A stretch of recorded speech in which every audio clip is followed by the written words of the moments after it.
Hey, how's it going, y'all? How's it going, y'all? Hope all y'all doing well today. Today, I am going to be drinking and driving in BeamNG.drive while advertising my new poetry book, Poems to Read While Smoking Cigarettes. This is a book of poems to read while smoking cigarettes. Are the poems inside this book good poems? No, they are not, but they are poems to read while smoking cigarettes. And if you're interested in picking up this book, it's available now on Amazon, and of course, I highly recommend you do so.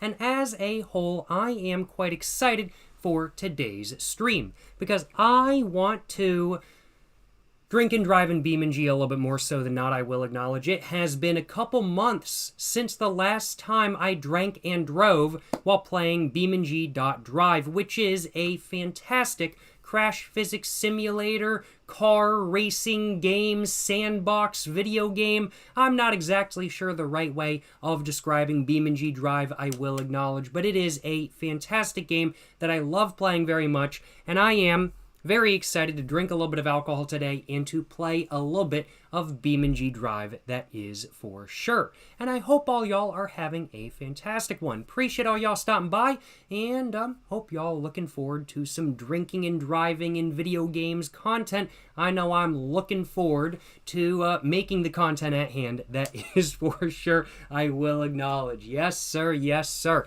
How's it going, DMTCat09? How's it going, Siege? How's it going? My nan is wrinkly. How's it going? How's it going? Oh, y'all, hope all y'all doing well. How's it going, Zuko Kaj? How's it going, I'm Guy Man? How's it going, Rotten Hull? How's it going, Llama Lover 2957? Michael, Deadbeat Pete, Deacon FRFR. How's it going, Joshi? How's it going, Derek TNT? And how's it going, everybody? Hope all y'all doing well, you know what I'm saying? Hope all y'all doing well.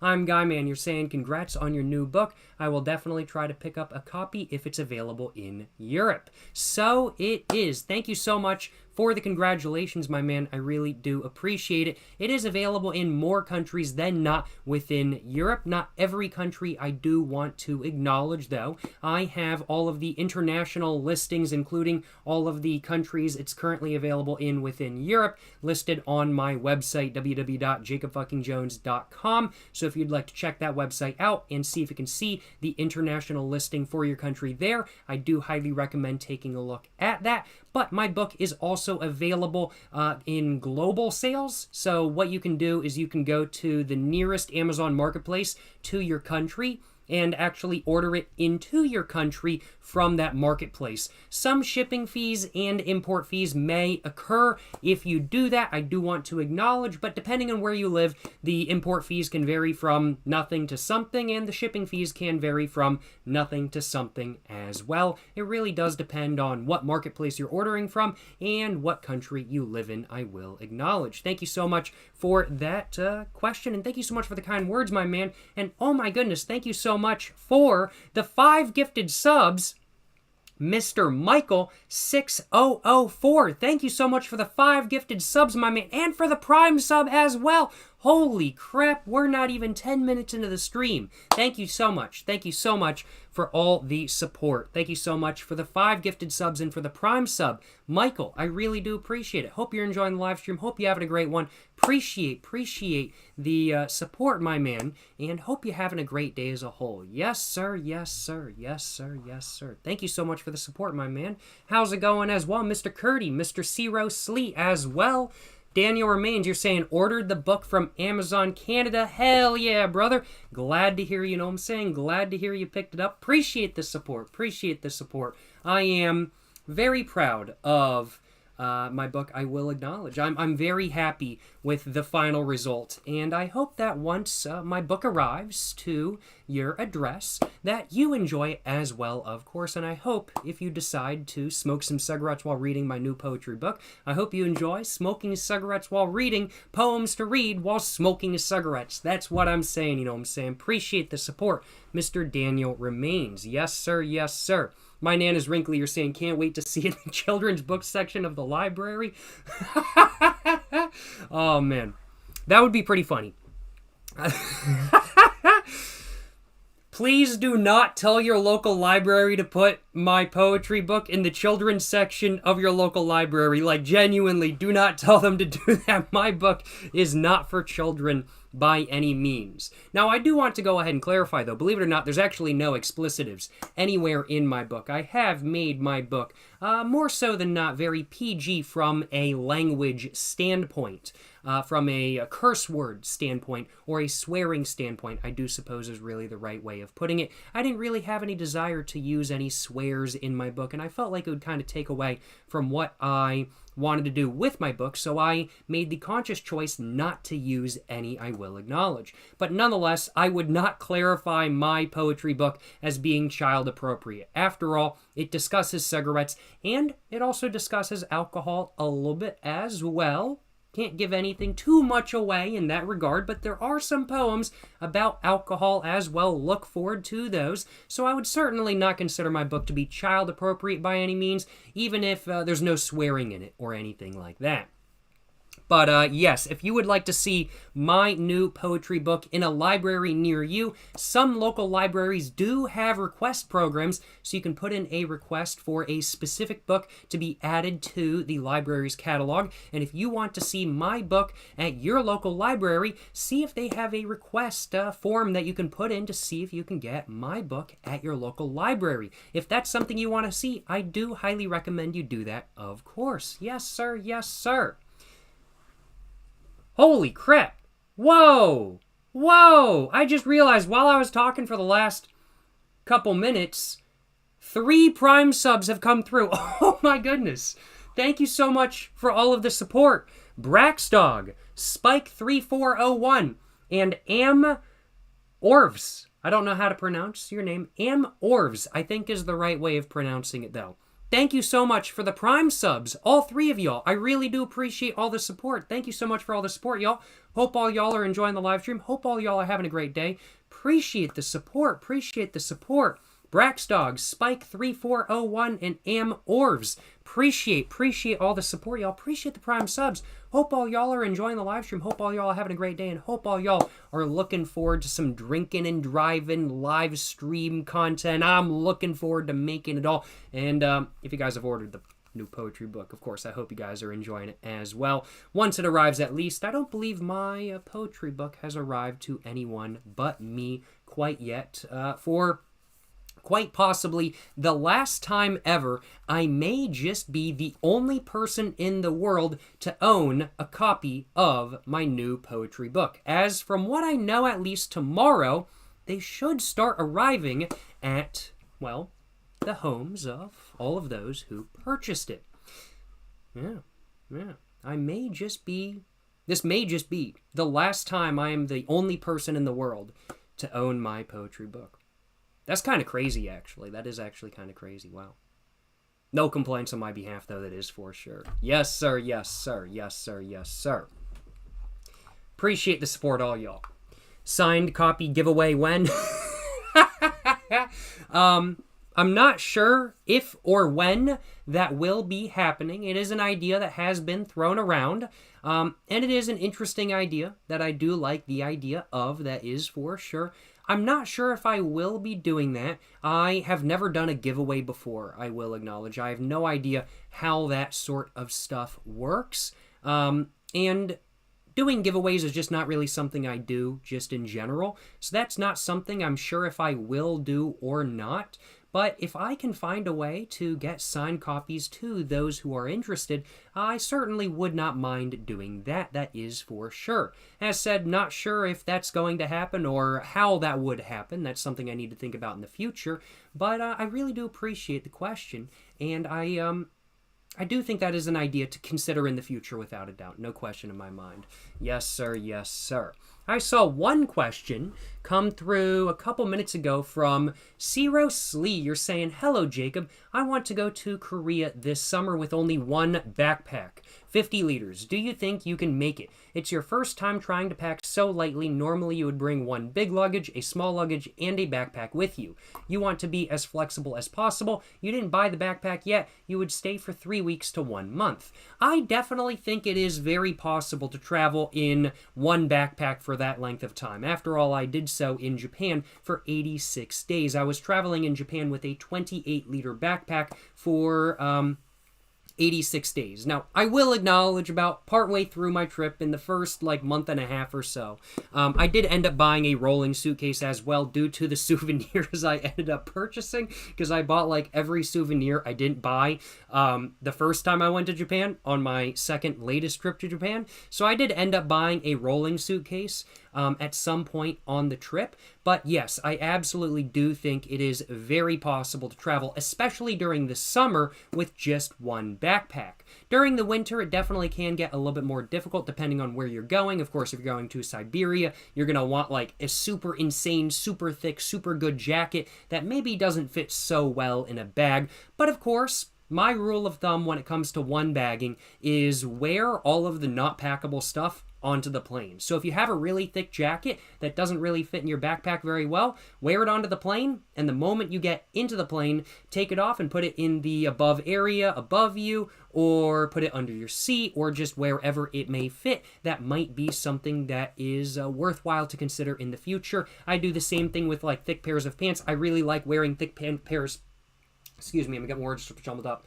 I really enjoy wearing thick pairs of pants just on the regular basis kind of thing. I love my jeans, but jeans certainly do not pack nearly as well as some other pants, like let's say linen pants or something like that kind of thing. And so when I am traveling with jeans, I always try to make sure I wear them on the plane, just so I don't have to put them in my backpack and take up extra space that I could use for something else. Especially when I'm flying home, that's something I find to be especially useful, as I have quite a few cigarettes in my backpack when I be going home. I be taking the maximum limit of cigarettes allowed in the into the United States from foreign countries back home, or the maximum amount duty-free, to be precise, the maximum amount without having to pay any taxes of cigarettes back into the United States. Now, I've never been to Korea before, so I'm not exactly sure what the weather during the summer there is actually like. However, I do absolutely think that you can one bag with a 50-liter backpack in South Korea, no question in my mind. And I personally believe that if you wanted to slim that down even more, you absolutely could as well. Now, I don't know what kind of situation you're going to be in with hotels or Airbnbs, or whether you're going to have a washer or dryer or not. But if you know that you're going to have a washer and dryer at your wherever you're staying, then I would say maybe go for a total of two articles of clothing that go really well together. And when I say 2 articles of clothing, I don't mean total. I mean 2 pairs of pants, 2 shirts, and then of course more socks than that, so probably 4 pairs of socks, 1 to 2 pairs of shoes kind of thing, 4 pairs of underwear, and just stuff like that kind of thing, 1 jacket. So just limit everything, but have everything kind of work together is something that I tend to try to do when I'm one bagging, and that's something I've seen other people do online. My personal outfit when I'm traveling is I just do a black t-shirt with jeans and then I just have another black t-shirt. And so it looks like I'm wearing the exact same thing for 86 days straight, but actually I'm wearing multiple black t-shirts, but it looks like it's the same black t-shirt the whole time. So that's just kind of what I do personally, and that's what works for me. But if you want a little bit more diversity in your outfits, in your clothing, that's definitely something that you can do with 50 liters without a doubt, I will acknowledge.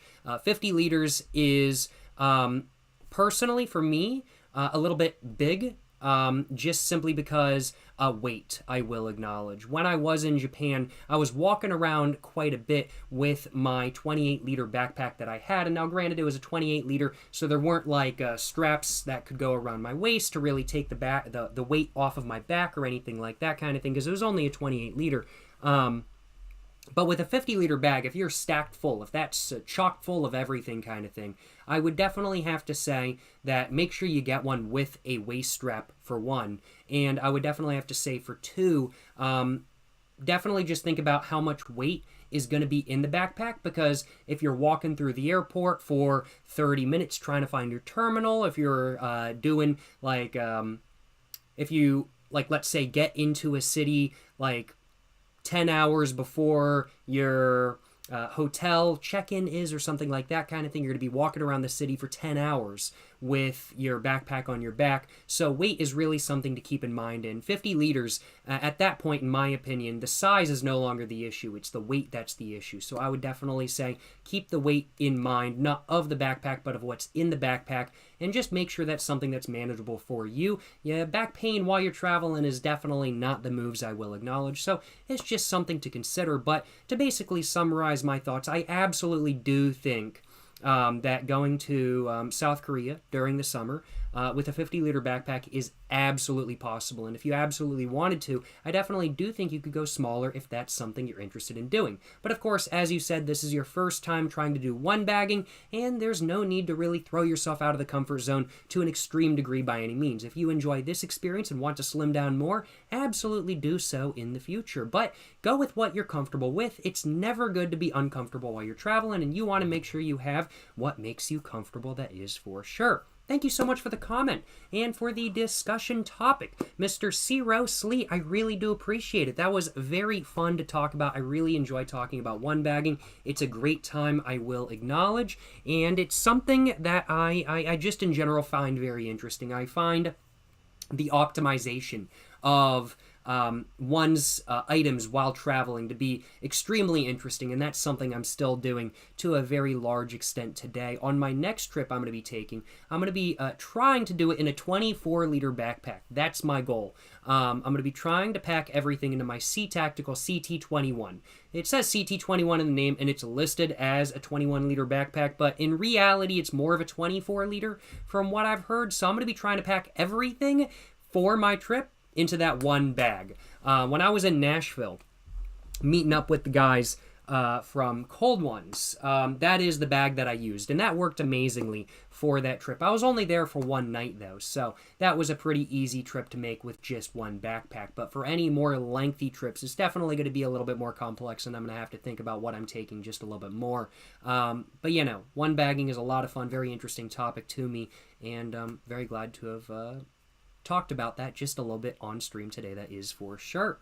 Thank you so much as well for the donation, Mr. Gus09. You're saying no message, keeping it real. Hey, appreciate the support, my man. Appreciate the $4.20 dono. Yes, sir. Yes, sir. We got the funny number there. I appreciate it, man. I appreciate the dono. Thank you so much for the support, Mr. Gus09. Hope you're enjoying live stream. Hope you're having a great day. Appreciate the support once again, my man. Yes, sir. Yes, sir. Yes, sir. Yes, sir. I got to put on my glasses, though. I'm having to squint to look at chat right now. I'll acknowledge. I stream on one monitor, which I know some people would say is crazy, but I have like a really big monitor. It's like probably like 28 inches, I think. So I have a 28-inch monitor. I have OBS on one side, BeamNG in the corner over here, and then I have both chats from both YouTube and Twitch open right up top above it. And low-key, I kind of want to get another monitor and mount it like over here where the camera is right now, and have it mounted vertically so I can have my screens be a little bit more free. That may be something I end up doing in the future, but for this moment in time, I am absolutely for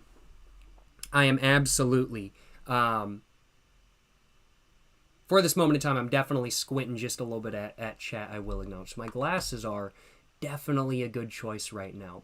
C. Rosley, you're saying the weather in South Korea is similar to Japan. That is what I've heard, but I can't say anything for sure as I haven't been there myself. So, yeah, I just don't want to say anything in regards to that because I'm not exactly sure what the weather is truly like. But that is what I've heard. You're also asking, but do you think you could go down to a 40-liter? You're saying you hate how big the 50-liter is, but most people recommend 50 liters. I think you definitely could. I think you could definitely go down to a 40-liter if that's something you want to do. One thing to keep in mind is that you could always do a 40-liter backpack, and then if you end up with more like stuff, with more souvenirs while you're there, you can always get a roller or an extra backpack while you're there or something like that kind of thing as well. So that is something to keep in mind. But I definitely think you can go down to a 40-liter if you want to. I'm not sure what areas you're looking at for research and everything like that, but one area I do recommend taking a look at, one online sort of forum I do recommend you take a look at in regards to one bagging and traveling with just one bag, is the one bag subreddit. It's r/1bag, and don't get me wrong. There's definitely a lot of stuff on the One Bag subreddit that is kind of just a feedback loop, I will acknowledge. It's especially like that in regards to gear reviews and gear recommendations. I just hear the same gear over and over and over again when I know there's other options out there. So do take like gear recommendations with a grain of salt and everything like that kind of thing on there, of course. But one of the reasons why I enjoy browsing the One Bag subreddit every once in a while is to see other people's packing. And to see what they did to optimize their packing. Not just like how they folded their clothing or what they're taking with them. Because, of course, if you're taking, like, let's say a camera, that's going to automatically take up some room in your bag. And if you want to keep the same size bag that you already have, you might have to take less clothing. But if you're only taking clothing, no electronics, all of a sudden you have so much extra room in the bag, you can downsize just a little bit kind of thing. Everybody's packing is personal for what they specifically want to do. Mine included, of course. But the One Bag subreddit, r/onebag, it definitely is a great resource just to take a look to see what other people's packing is like. And that's definitely a resource I would recommend you take a look at. Maybe not for gear recommendations, but for just seeing what other people's sort of packing ideals are, and to see what other people are packing, and just to see what's going on in other people's bags, I do suppose is really a good way of putting it. So that is definitely something I would recommend doing. That is for sure. Yes, sir. Yes, sir. Yeah, that's the One Bag subreddit is definitely one that I would recommend for sure. Seriously, you're saying thank you. It's indeed insane how much you can fit into one backpack. It really is. It really is pretty crazy how much you can fit into one backpack, especially with different like clothing and different items kind of thing and everything like that. Like, I recently went to the thrift shop, and I was just looking, and I was like, wait a minute, there's this really nice, like, packable shirt that I've seen online just sitting on the shelf here for $7 at the thrift shop. And I picked it up, and I folded it up once I got home, and I was like, it fits in the palm of my hand. Like, this shirt is so comfy. I love the shirt that I'm wearing right now, but it is 100% in cotton. It's heavyweight, and it is, when I put it in my bag, huge. It takes up so much space. But that little lightweight, like, button-up shirt that I got at the thrift shop for $7 a couple days ago, not only was it a great purchase, because it's like an $80 shirt that I just found for $7. I love it. But it also literally just, like, fits in the palm of my hand. And I'm like, I gotta take this when I'm traveling because it is so small. It's like, I might as well take it. But yes, it really is crazy how much you can fit into one backpack, especially with different materials and everything like that kind of thing. I'm not one to say that you should have to buy a new wardrobe for traveling or a new wardrobe for when you're trying to pack everything into one bag. That's not something I want to encourage anybody to do. I believe that traveling in the clothes you normally wear at home really is the best move, especially if you're a first-time one-bagger and you do not tend to one-bag very much. Just sticking with what you have and trying to put it all in one bag really is the best move, and then after you have some experience with that, then you can figure out what different items you want if you end up wanting different items and stuff like that to optimize and whatnot. But it really is crazy just how much you can fit in one bag kind of thing. And after having lived out of my backpack genuinely for like nearly 90 days, I really came to the realization that I was like, man, I really don't need that much stuff. Like, I like having variety in my wardrobe at home and stuff like that. I'm somebody who I enjoy wearing a uniform. And I don't mean a uniform like a uniform decided by somebody else, like a military uniform or a school uniform or something like that kind of thing. If my school, when I was in high school, had a school uniform, I would have hated it kind of thing. But I'm somebody that likes a personal uniform, is really the right way of putting it. I tend to wear the same style jeans all the time, the same style shoes all the time, and the same style shirts all the time, and I tend to do that over and over and over again because that's just what I'm personally comfortable with, and that's just exactly what I like doing. But even with that, I do really enjoy some variation as well, and so I have a closet that is certainly not the smallest by any means, I will acknowledge. But traveling for 90 days out of a backpack really did teach me that, wow, I can really just live out of a backpack for an extended period of time, and I don't really need anything other than this. It's kind of crazy, honestly. It's kind of wild, and it's a very educational experience to do that. Thank you so much for bringing this topic up once again. Seriously, I really do appreciate it. Really enjoy talking about this sort of stuff, so I appreciate you bringing it up. Yes, sir. Yes, sir. Thank you so much for bringing it up. And thank you so much as well. Oh, my goodness. I just realized... I just realized we're 30 minutes in the stream and I haven't even gotten to drinking yet. I've just been chatting. I've just been chatting. I haven't even gotten to drinking yet, and I haven't even gotten to drinking and driving yet. Well, there are 2 donations that I need to cover. I'm going to go ahead and pour myself a drink, cover those donations, chat for a couple more minutes, and then after that we're going to get back into drinking and driving. I think that's going to be the plan. So let's go ahead and pour myself a little bit of a drink real quick. As far as my drink goes today, I'm going to be having a couple whiskey highballs, I do think. I've got myself a bottle of the Evan Williams Bottled & Bond Kentucky Straight Bourbon Whiskey with me today, along with some lemon-flavored carbonated water from Wegmans. And these 2 ingredients are going to be making up my drink. I've also got my little tiny Pizza Hut glass with me today as well, which I love very much. It's such a good cup, I will acknowledge. Let's go ahead and pour myself a little bit of alcohol.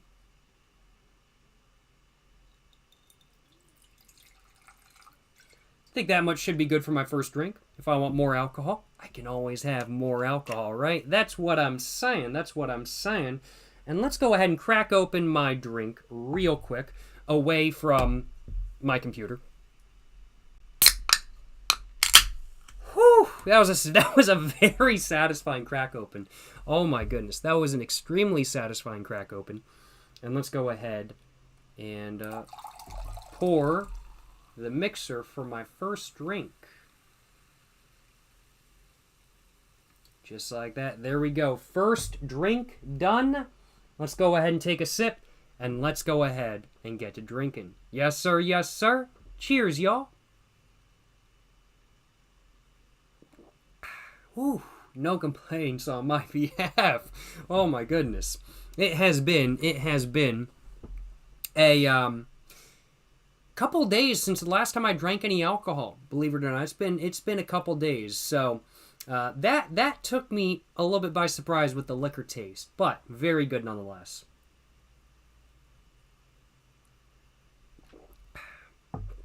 Excuse me. Thank you so much for the 100 bits, Mr. Jawzy77. Feel like I got a burp right now. Thank you so much for the 100 bits, though.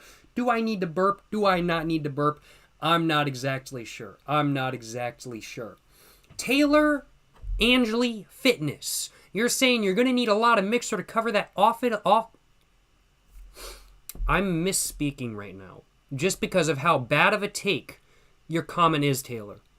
I'm sorry. I got to call you out on it. You're saying gonna need a lot of mixer to cover that awful Evan Williams.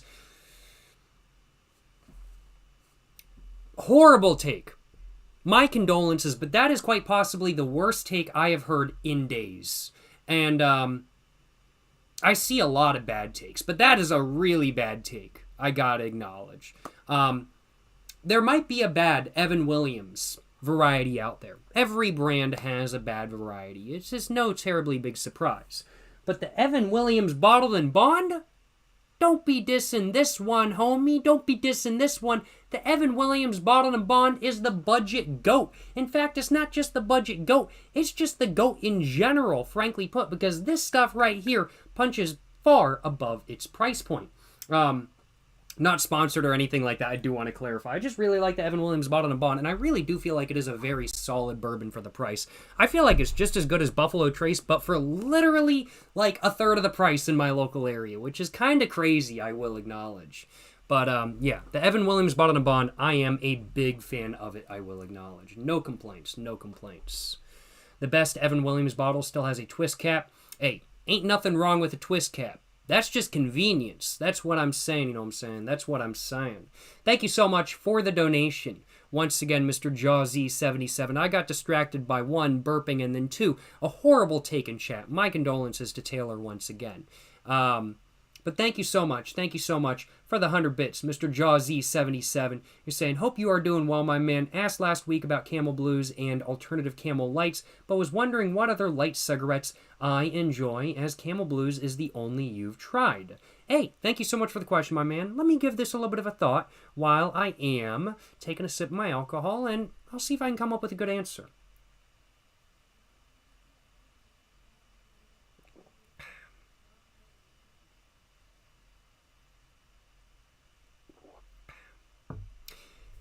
I'll acknowledge, in the United States, my personal choice of light cigarette are the Camel Blues or Camel Turkish Golds, which is what I mentioned to you last week. Those are, I will acknowledge, my two favorite light cigarettes on the American market. No ifs, ands, or buts. The Camel Blues and the Camel Turkish Golds really are my go-to drunk cigarettes, because I enjoy having a lighter cigarette than not. Excuse me. There's that burp. When I'm out drinking with friends and stuff like that kind of thing. I enjoy chain smoking, and I don't want to take, like, let's say, a pack of American Spirit Blacks when I'm going to go chain smoking while drinking, because that's just going to make me nicotine sick. So I get a lighter pack of cigarettes than not instead. And the Camel Blues and the Camel Turkish Golds, depending on what I'm feeling for that day, really are my go-to packs. And those really are my two favorite light cigarettes in the United States. I mean, like, outside of the United States, there's a lot of really good light cigarettes out there. Winston Blues, the 7 Star 7s, most of the Mevis line, for example. Those are all fantastic, but I'm going to assume that you're referring to specifically the American market. I'm not one for Marlboro Golds. They're very popular, and they're popular for a reason, and I understand why they're popular, but I don't like them. I don't like Marlboro Golds. I think they taste like paper personally, so that's not even an object of my thinking in regards to your question. Thinking about other options. The American Spirit Yellows, I do think, might be worth considering as well. They're definitely a heavier light cigarette than not, and they're really only a light in regards to the rest of the American Spirit lineup when compared to most other light cigarettes in the United States. They are quite heavy, I will acknowledge. But the American Spirit Yellows may be one to consider as well. If you like a menthol, the American Spirit Light Greens as well might be one to consider too. Just thinking. I feel like I've got like one cigarette in my head that I'm like thinking of, that I'm like, I need to mention that cigarette. And it's like on the tip of my tongue, but I cannot remember it. I cannot remember what it is as of this moment in time. What is that cigarette? Just thinking through all the brands I've tried over the years. I've tried over 400 different cigarettes, so that's a lot of cigarettes to go through. A light cigarette in the United States market. Not Newport Golds. Not L&M Blues. Not Pall Mall Blues. The Seneca Blues are just okay. But there's one that I'm like, I know. I'm having a complete brain fart right now, I will acknowledge. I will acknowledge the Camel Blues and the Camel Turkish Golds. And I do want to acknowledge, of course, I think half the reason I'm having a brain fart right now is just because I don't smoke a lot of light cigarettes. I go for full flavors personally. But really, when it does come to light cigarettes, my personal choice in that matter is Camel Blues or Camel Turkish Golds. If not those two, it's going to be the American Spirit Yellows, I will acknowledge. And so those are the ones I'm really thinking. If I happen to remember what cigarettes are on the tip of my tongue later on in the stream, I will mention that.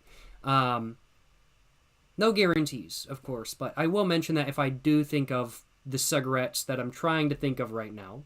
But thank you so much for the question, Mr. Jawzy77. Hope I could answer your question to an extent. Let me just put it that way. And hope... Whippy, yes, you're absolutely right, Whippy. Parliaments, that... that is one of the brands I was thinking of. Yes, or that is one of the brands that was on the tip of my tongue. Yes, Parliaments. Yes. Whippy, you knew exactly what was going on. Yes, Parliaments are another brand to mention. The Parliaments... Absolutely. There's Parliament Full Flavors, Parliament Lights, Parliament Ultra Lights. The Parliament Lights or Ultra Lights might be one that you're looking for. Personally, I do feel like they're a bit overpriced for what they are these days, but they are nonetheless not bad by any means, and they are cigarettes that I don't mind having every once in a while, that is for sure. Thank you very much for the donation. Once again, Mr. Jawzy, and appreciate you helping me out with the question. Mr. Whippy, I do appreciate it, my man. I do appreciate it.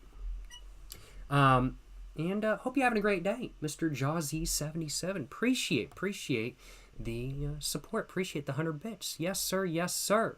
And you're saying you're in Ireland. Oh, Jawzy, you're saying you're in Ireland, so Winston Blues you can grab as well as a few others you mentioned. I didn't even think of those. Thanks again, my man. Hey, hope what I said could be of help. The American Spirit Yellow rolling tobacco may be available near you. Silk Cut Purples, which are a light cigarette. I believe I tried those from the Irish market. I want to say they were just okay. They were just okay, honestly. But it's a very iconic brand, and a brand I imagine you may have had before. But something possibly worth mentioning as well, because Silk Cut is quite the legendary brand over in Europe, I will acknowledge. Thank you so much for the dono. Once again, Mr. Jawzy77. Yes, sir. Yes, sir. How's it going, Matoos? Saying, Ayo, Mr. President, congratulations on the book. Hey, appreciate it, my man. Appreciate it. My new book, Poems to Read While Smoking Cigarettes, out now, baby. Are the poems inside this book good poems? They're not, but they are poems to read while smoking cigarettes. If you're interested in picking up my book, link is in chat right now. It's pinned at the top or the bottom. And, of course, I do highly recommend my book. Yes, sir. Yes, sir. Of course, this live stream is titled Drinking and Driving in BeamNG while advertising my poetry book. So I got to advertise my poetry book just a little bit now, don't I? Yes, sir. Yes, sir. Thank you so much as well for the donation. Mr. Taylor, appreciate the $4.20 set, my man. You're saying, I bought your book and can't wait to smoke a cigarette while reading some poetry. Hell yeah, brother. Glad to hear, you know what I'm saying. Glad to hear. You're saying you also traveled to the Philippines for 1 month with a 5-liter dry bag? Just 3 to 4 days worth of clothes and your toothbrush? So definitely possible. Holy crap. I don't think I could do that. I'll acknowledge. I don't think I could do a 5-liter bag. That is very impressive. That is extremely impressive. I don't think I could do, excuse me, a month-long trip with just a 5-liter bag.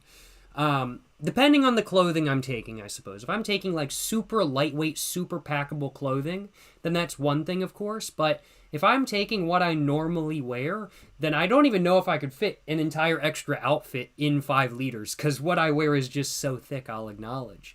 But hey, I respect it. I respect it. Yes, sir. Yes, sir. 1 month, 5 liters. That's a bit crazy to me, I'll acknowledge. Hell yeah, brother. Hell yeah. That's what I'm talking about, you know what I'm saying. Hope you enjoy the book. Mr. Taylor, thank you so much for the purchase. Thank you so much for the support, of course, and thank you so much for the donation as well. And glad to hear you're looking forward to smoking a cigarette while reading my new poetry book. Appreciate the 6-month Prime sub as well. Mr. Dog Butta, appreciate the 6-month Prime sub, my man. And appreciate the new Prime sub as well. Mr. LX Aventura, 1960. Appreciate the support, all y'all. Hope all y'all are enjoying the live stream. Hope all y'all are having a great day. Appreciate y'all stopping by and appreciate all the support. Yes, sir. Yes, sir.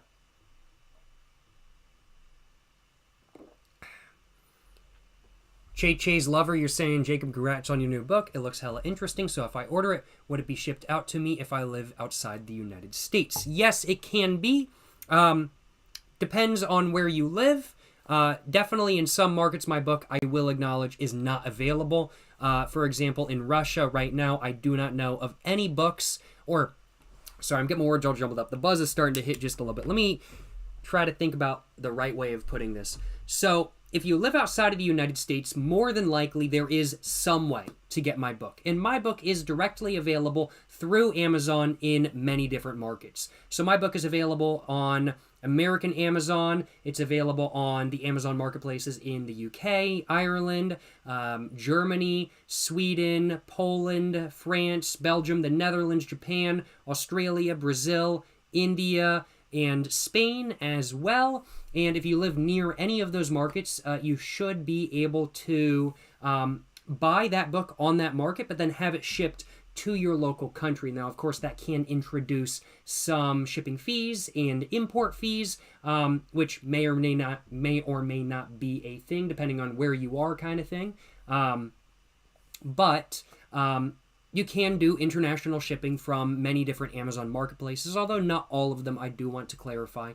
So that is definitely something worth considering if you live in a country where my book is not directly available through Amazon. One other thing to mention is that in select Amazon marketplaces where I do not have direct control over the pricing of my book, such as in Australia, for example. In Australia, I sadly do not have direct control over the pricing of my book. In Australia, my book is currently being sold there by a third-party distributor, and sadly, they have marked it up exorbitantly to an insane degree. So in the United States, my book is for sale for $14.99 for the paperback. In Australia, it's 65 Australian dollars, or like $45 USD with the conversion rate, which is nuts and is far too much. That is an exorbitant markup, and right now in Australia, it's actually cheaper to purchase my book from the American marketplace of Amazon, from the American Amazon marketplace, and then actually get it shipped to you. Now, of course, that can take some time, but I think the shipping when I looked at doing that was $13, so it's like $25 cheaper to just get it shipped from halfway around the world, which is kind of crazy, I will acknowledge. But yeah, my book is more so than not accessible around the world. There's definitely countries where my book is not accessible, there's definitely countries where my book is not accessible in. Sadly, I will acknowledge, currently Russia is one of those countries. I believe Belarus is the same way. China is another country that I do not know where or how you can purchase my book from within. I don't know if you can or where you can purchase my book within China. If you're from China, China is definitely a market that I want to get my book sold in the future, though. So I'm going to be looking to see if I can get that going sometime, hopefully sooner rather than later, as I'd love to have my book available on the Chinese marketplace, I will acknowledge. And then there's definitely a couple more countries as well that my book is just not accessible in as of this moment in time. But do check your local marketplace, or just check, like, let's say Amazon.com or the closest Amazon marketplace that has my book available, and see if it can ship to you. And if it's availably shipped, you can get it just like that. If you guys want an entire list of areas and countries where my book is readily available with an actual URL itself, you can find all of those different URLs and an entire list of countries where my book is available on my website, www.jacobfuckingjones.com. Highly recommend, of course. Highly recommend, of course. Yes, sir. Yes, sir. South Carolina Cowboy, you're asking if my poetry book is available in South Carolina. And to that, I say, hell nah, bruh. My book will never be available in South Carolina. North Carolina, best Carolina, baby. My book will never be available in South Carolina. I have purposefully made it where my book will never be sold in South Carolina. If you live in South Carolina and you order my book, expect the FBI to show up at your door, because it's illegal to buy my book in South Carolina. I've made it so. No, just kidding. Just kidding. My book is available in South Carolina. And if you live in the southeast United States, there is actually quite the high chance that the book you receive will actually have been printed in South Carolina. We can see, and well, actually, my camera is reversed, but we can see on the inside of my book right there, it actually says Made in USA, and then under that, it says Columbia, South Carolina. So yes, this copy of my book was actually printed, as much as I hate to say it, in South Carolina. Yes, sir. Yes, sir. So, if you're from South Carolina and you order my book, in all likelihood, you'll actually be getting a book directly from your home state. Hey, pretty good deal, right? That's what I'm saying, you know what I'm saying? That's what I'm saying. Yes, sir. Yes, sir. Excuse me. Excuse me. Jawz77, you're saying you're from Ireland and even you know South Carolina is inferior? Yes, sir, yes, sir. That's what I'm saying. South Carolina, more like worst Carolina. North Carolina, best Carolina. All my homies hate South Carolina and love North Carolina. That's what I'm talking about, you know what I'm saying? Yes, sir, yes, sir. No, just kidding. It's all jokes. It's all jokes. I may be very proud of where I'm from, i.e. North Carolina. However, I do respect South Carolina, to an extent. I don't respect Myrtle Beach. No offense if you like Myrtle Beach, it's not my thing. And I also do not respect South Carolina's license plates. They're flat plates. I hate flat plates. North Carolina's license plates truly are, and this is my genuine opinion, because the whole North Carolina, South Carolina debate, I really enjoy pumping it up, making it funny, having the beef there, but it's more so than not make-believe beef for comedic purposes. But one piece of beef that I am genuine about is that North Carolina license plates are better than South Carolina license plates. Because South Carolina license plates are flat plates. They look like they're fake license plates. They look like toys. I'm like, this doesn't look like a license plate. This looks like you printed it out of a printer. I don't like South Carolina license plates, I'll acknowledge. Not my thing, I will acknowledge. But that's really the only big actual real beef I have with South Carolina, is just that I don't like their license plates. That's really the biggest beef I have with South Carolina, I will acknowledge. Ooh, another drink ready to go. I think I'll have to take a sip after I have a little bit of a burp, which I just did. Yo, appreciate the Prime sub. As well, Mr. The Shadow Government. Appreciate the Prime sub, my man. Hope you're enjoying the live stream. Hope you're having a great day. Appreciate the support. Of course, of course. Let's take another sip of my drink. Ooh, a little bit more alcohol in this one, but no complaints on my behalf nonetheless. That is for sure. Yes, sir. Yes, sir. Yes, sir. Yes, sir. Yo, holy crap. Thank you so much as well for the Prime sub, Mr. Nick in Action. Appreciate the Prime sub, my man. My goodness. Thank you so much for the support. Hope you're enjoying the live stream. Hope you're having a great day. Appreciate the support, my man, and hope you're having a good one as a whole. I'm going to go ahead and try to clean off my glasses real quick because I just noticed they're a bit foggy. I should have noticed that before the stream, honestly, but I did not. But I want to make sure my glasses are clear while I am drinking and driving in BeamNG, because I want to make sure that I have a clear sort of idea of what the road is. I don't want to be unnecessarily crashing due to fogged up glasses or due to dirty glasses. I want to be unnecessarily crashing due to me drinking and driving. That's what I'm saying. So I got to make sure safety first. I clean my glasses, and they're really not much better. Let's try that again. They're a little bit better, but not much better. Ever had a shower beer? Their peak? I, believe it or not, have never actually had a shower beer before. I genuinely have never had a shower beer. I need to. I need to have a shower beer. But I've never had one before. One, I can't drink normal beer.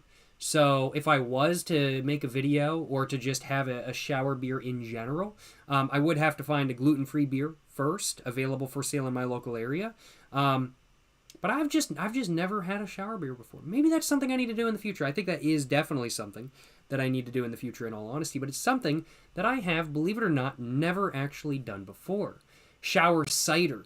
True. Doesn't have quite the same ring to it, I feel like. But I feel like that is another very big baller move. Yes, sir. Yes, sir. Yes, sir. Yes, sir. Whippy, you're saying, wish there was a way to make being drunk more fun. Feels keys in pockets. I can agree with that. I literally catch myself drinking sometimes when I'm like kind of drunk and I'm like, man, I kind of want to go for a drive right now. Like, I know I shouldn't because I'm drunk, but like I kind of want to. And I don't, because don't drink and drive in real life. But sometimes I'm just kind of like, man, I kind of want to. It kind of be like that, not gonna lie. BeamNG, not gonna be doing BeamNG today. Just gonna be doing some races and stuff like that kind of thing. Having a good time in general, I think, is the plan.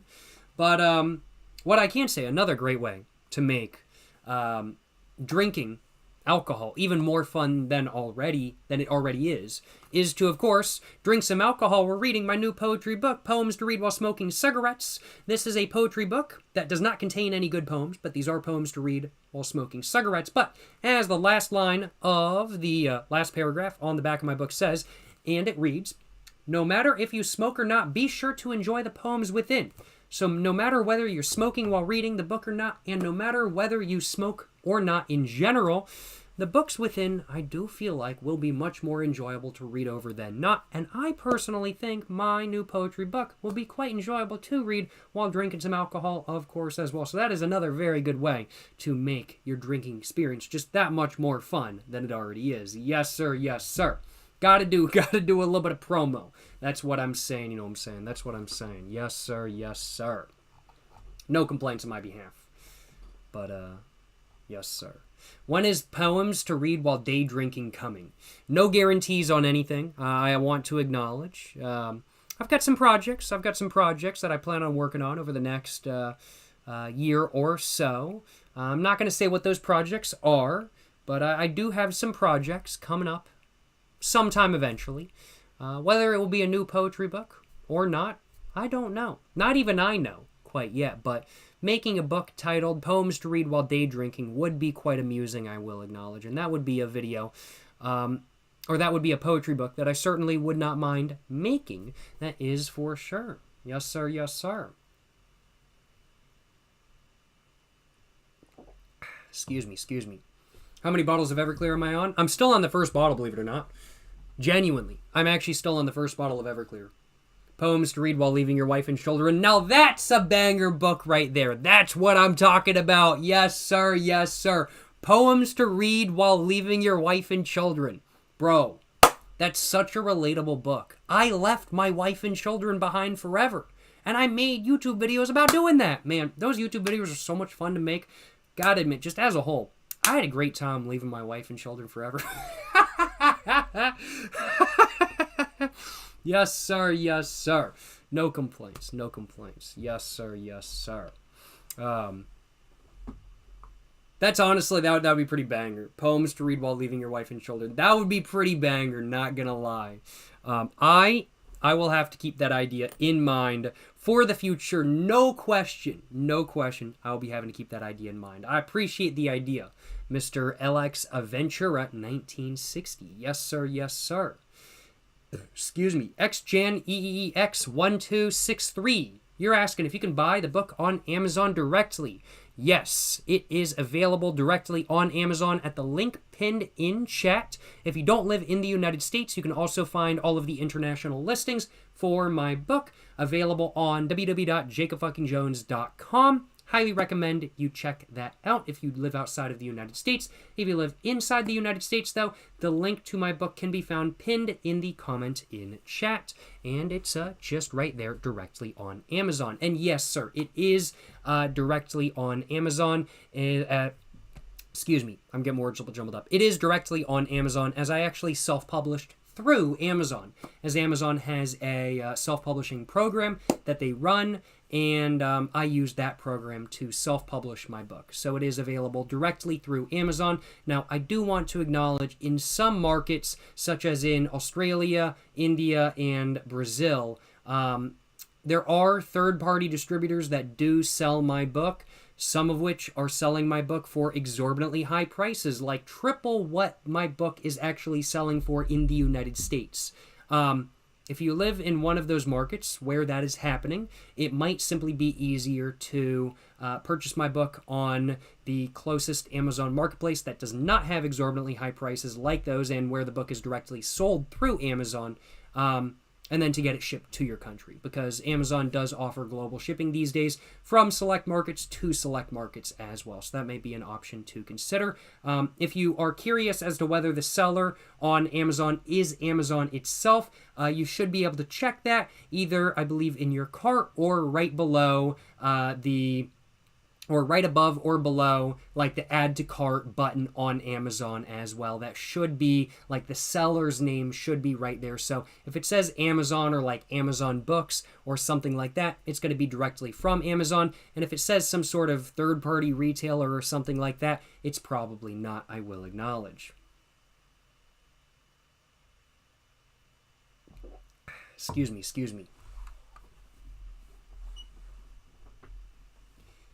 Jawsy77, you're saying you're going to be ordering it tomorrow for about $25. It's about $25 for you, so not too bad.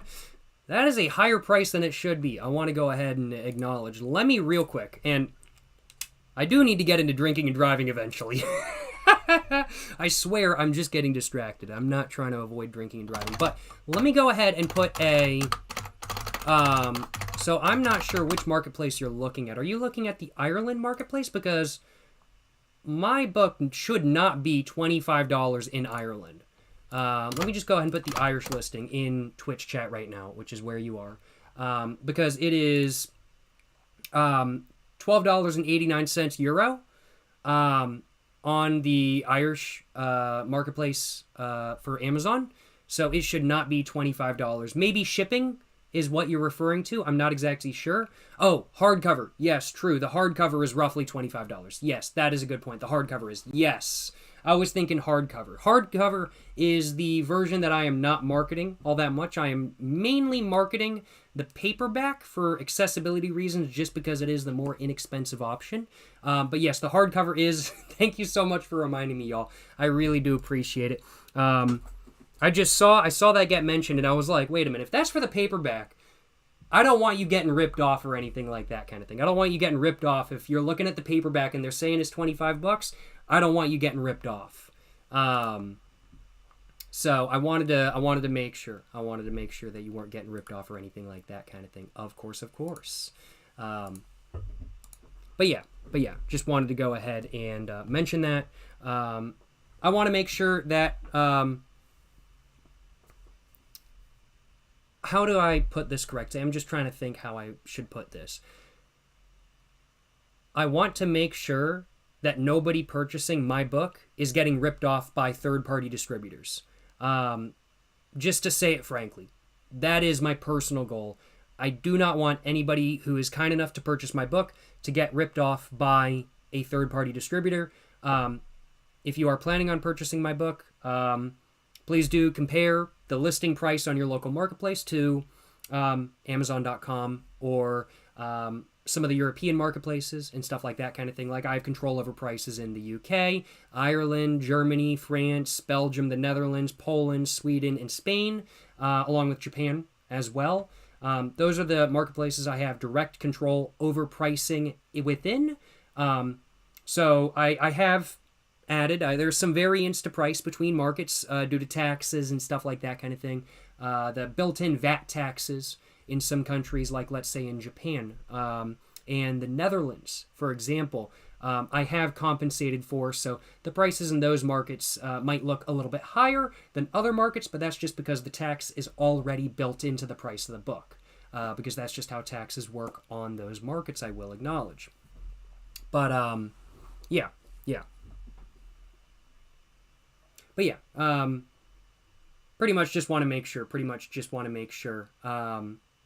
that nobody who is kind enough to support the channel by purchasing the new book, and that nobody who is purchasing the new book in general gets ripped off by any means. I just want to make sure that doesn't happen, as it's my goal to keep the paperback, at least, accessible much more so than not. I want it to be accessible, I want it to be affordable, and I don't want anybody getting ripped off, is basically what I'm trying to say. So, yeah. Just wanted to make sure that it wasn't the paperback or anything like that kind of thing. I was like, let me check this. I hope they didn't raise prices or something like that. I was like, I should probably check this real quick. Yes, sir. SC Cowboy, you're saying you will sell a copy of my book for $18 trillion if they want a third-party book? That would actually be kind of funny. That would actually be kind of hilarious. If you have an Amazon distributor license, actually mark a copy of my book for $18 trillion and be like, buy, and have it marked where it says buy used for $18 trillion. That would actually be, bro, that would actually be hilarious. If you want to do that, actually, that would be really funny. Now, nobody actually buy that. Nobody actually buy that. But put it up there, because that would be hilarious. That would be super funny, I will acknowledge. Jason, you're saying, Rip, you wish you could pick it up at Barnes & Noble. So my book is accessible through expanded distribution, which means that my book is available through more distributors than just Amazon. However, to my understanding at least, how it works is that those distributors have to choose to pick up my book. So whether Barnes & Noble decides to pick up my book or not is completely out of my control. If they do, that's amazing. And I really hope that they do, because it would be really cool to see my book on barnesandnoble.com. But whether they do or don't is up to them, not up to me. But if it is ever available on Barnes & Noble and you see it available there, do let me know, as I'd love to see that. And I'd love to mention it in a couple posts that it is available on Barnes & Noble and everything like that kind of thing. Excuse me. Joyous Monkey, bro. I'm not even gonna reply.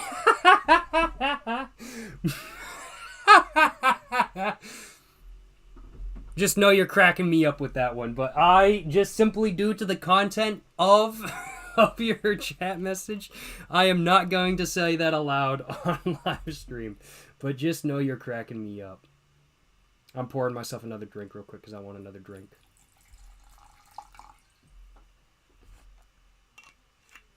Whippy, you're saying you'll write into your local and ask if when they'll start selling it. Hell yeah, brother. Appreciate it, my man. Appreciate it. Yes, sir. Yes, sir. You've seen the comment on YouTube from someone saying their mom is a higher up at Barnes & Noble, and he said he's going to make sure it gets there. I hope he's telling the truth. And I hope that happens. That would be amazing, I will acknowledge. That would be absolutely hilarious if that does happen. And I would love to see it happen. But whether that does or does not happen is hard to say. I will acknowledge. When people make claims saying they're a higher up at a big company, I am generally pretty, I don't believe them. I don't believe them. But if it actually does happen, I may actually believe that comment. So if my book becomes available on barnesandnoble.com, I will believe that his mother is actually a higher up at Barnes & Noble. And that would be a pretty big ball of move. Yes, sir. SC Cowboy, you're saying the National Poetry Association of Kazakhstan recommends purchasing my poetry book? Hell yeah, brother. Hell yeah. That's what I'm talking about. That's what I'm talking about. Only the biggest ball of moves. Yo, thank you so much for the shout out, Kazakhstan. I appreciate it. Shout out, Kazakhstan. Goated country. I want to visit. I need to visit Kazakhstan. Like, genuinely, I really want to visit Kazakhstan. Hell yeah, brother. Hell yeah. Nick in Action, you're saying, Jacob, I am a middle school teacher and I'm handing out this book to all my students. It's truly wonderful literature. Well, I certainly can't stop you, that is for sure. That's not something I will recommend you do, but if they take the books home, I would have to say that you might want to expect some sort of negative response from some parents that aren't very chill. You know, if I was a parent and I had a kid in middle school and the teacher sent them home with this book right here, Poems to Read While Smoking Cigarettes, well, one, I'd be like, oh my God, they're handing out my own book at your school as reading material? That's epic. But two, I'd be like, hell yeah, bro. Whoever decided to have my kid read this book is chill as hell. But I can definitely see how some parents would not be very chill. They'd be like, why are you trying to promote cigarettes to my children, huh? Why are you trying to do that, huh? So you may get some angry emails from parents, and the next parent-teacher conference may be a little bit awkward for you. But of course, certainly no complaints on my behalf. Yes, sir, yes, sir. Yes, sir, yes, sir. No complaints, no complaints. I do not consider my books to be middle school reading material. I do want to clarify, they are not appropriate for or as middle school reading material.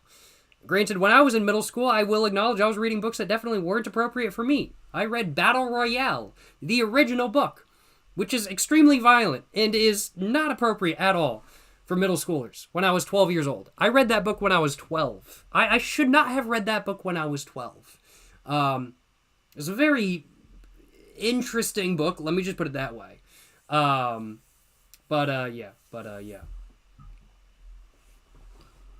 I do not recommend my books as school reading material just in general, I will acknowledge. I want to clarify. And I just realized some Prime subs and donations have come through. Holy crap. Excuse me. Holy crap. Thank you so much for all the support, y'all. Thank you so much for the Prime subs. Mr. Arthur Chop, or Arthur Chop, Sant, 11X, and Cruza. Thank you so much for the 2-month Tier 1 sub, Mr. Cruza. And thank you so much for the Prime subs, Mr. Sant, 11X, and Arthur Chop. Appreciate all the support. All y'all appreciate all the support. Yes, sir. Yes, sir. And appreciate the $2.40 dono, Mr. Gus09 as well. You're saying not curious, but will you ever make a live excuse me. You're saying not curious, but will you ever do a live anime watch with viewers stream? Well, it certainly sounds like you are quite curious to know the answer of that question. I will acknowledge. Will I ever do that? Probably not, no. Just due to copyright laws and DMCA laws and everything like that. One thing I would enjoy doing eventually is doing a watch-along of a movie that is out of copyright. And there are, of course, a couple different movies that are very much out of copyright. And so that is definitely something that I would love to do as a live stream at some point in the future. I would love to do a watch-along of an out-of-copyright movie from, like, let's say the 1930s or something like that kind of thing. But as most anime are very much copyrighted, doing a live watch-along of a modern or more modern anime is probably not very possible right now, I will acknowledge. If there are any anime out there that are modern or not, that are out of copyright for whichever reason, do let me know, and those may be options that I'll consider. But right now I'm thinking about doing a watch-along to either an animated American out-of-copyright film or an American live-action out-of-copyright film. I think it would definitely be very interesting to do exactly that, and that would be something that I wouldn't mind doing one bit, I will acknowledge. I think that would be a lot of fun, and it would be something that I'd really enjoy doing, that is for sure. Yes, sir, yes, sir. You can watch anything on Prime here, can't you? Well, on Twitch, maybe? I don't know. I don't think, can you on Twitch? I don't think you can on Twitch. I'm pretty sure you can't. I might be wrong. But due to the fact that I multi-stream, I've got to be extra careful. Excuse me. Jason, you're saying they should make kids read 1984 and Watership Down. Never read Watership Down personally, but I did read 1984 in high school. It was required reading material in high school, and I say it's a good book. 1984 is a good book. I got no complaints. Nothing too much to say. It's been quite a while, like 10 years, since the last time I read 1984, which was in high school. But it was a good book. I enjoyed it. I think I also read Animal Farm in high school as well, which was really good as well. And Tom Sawyer, pretty good as well.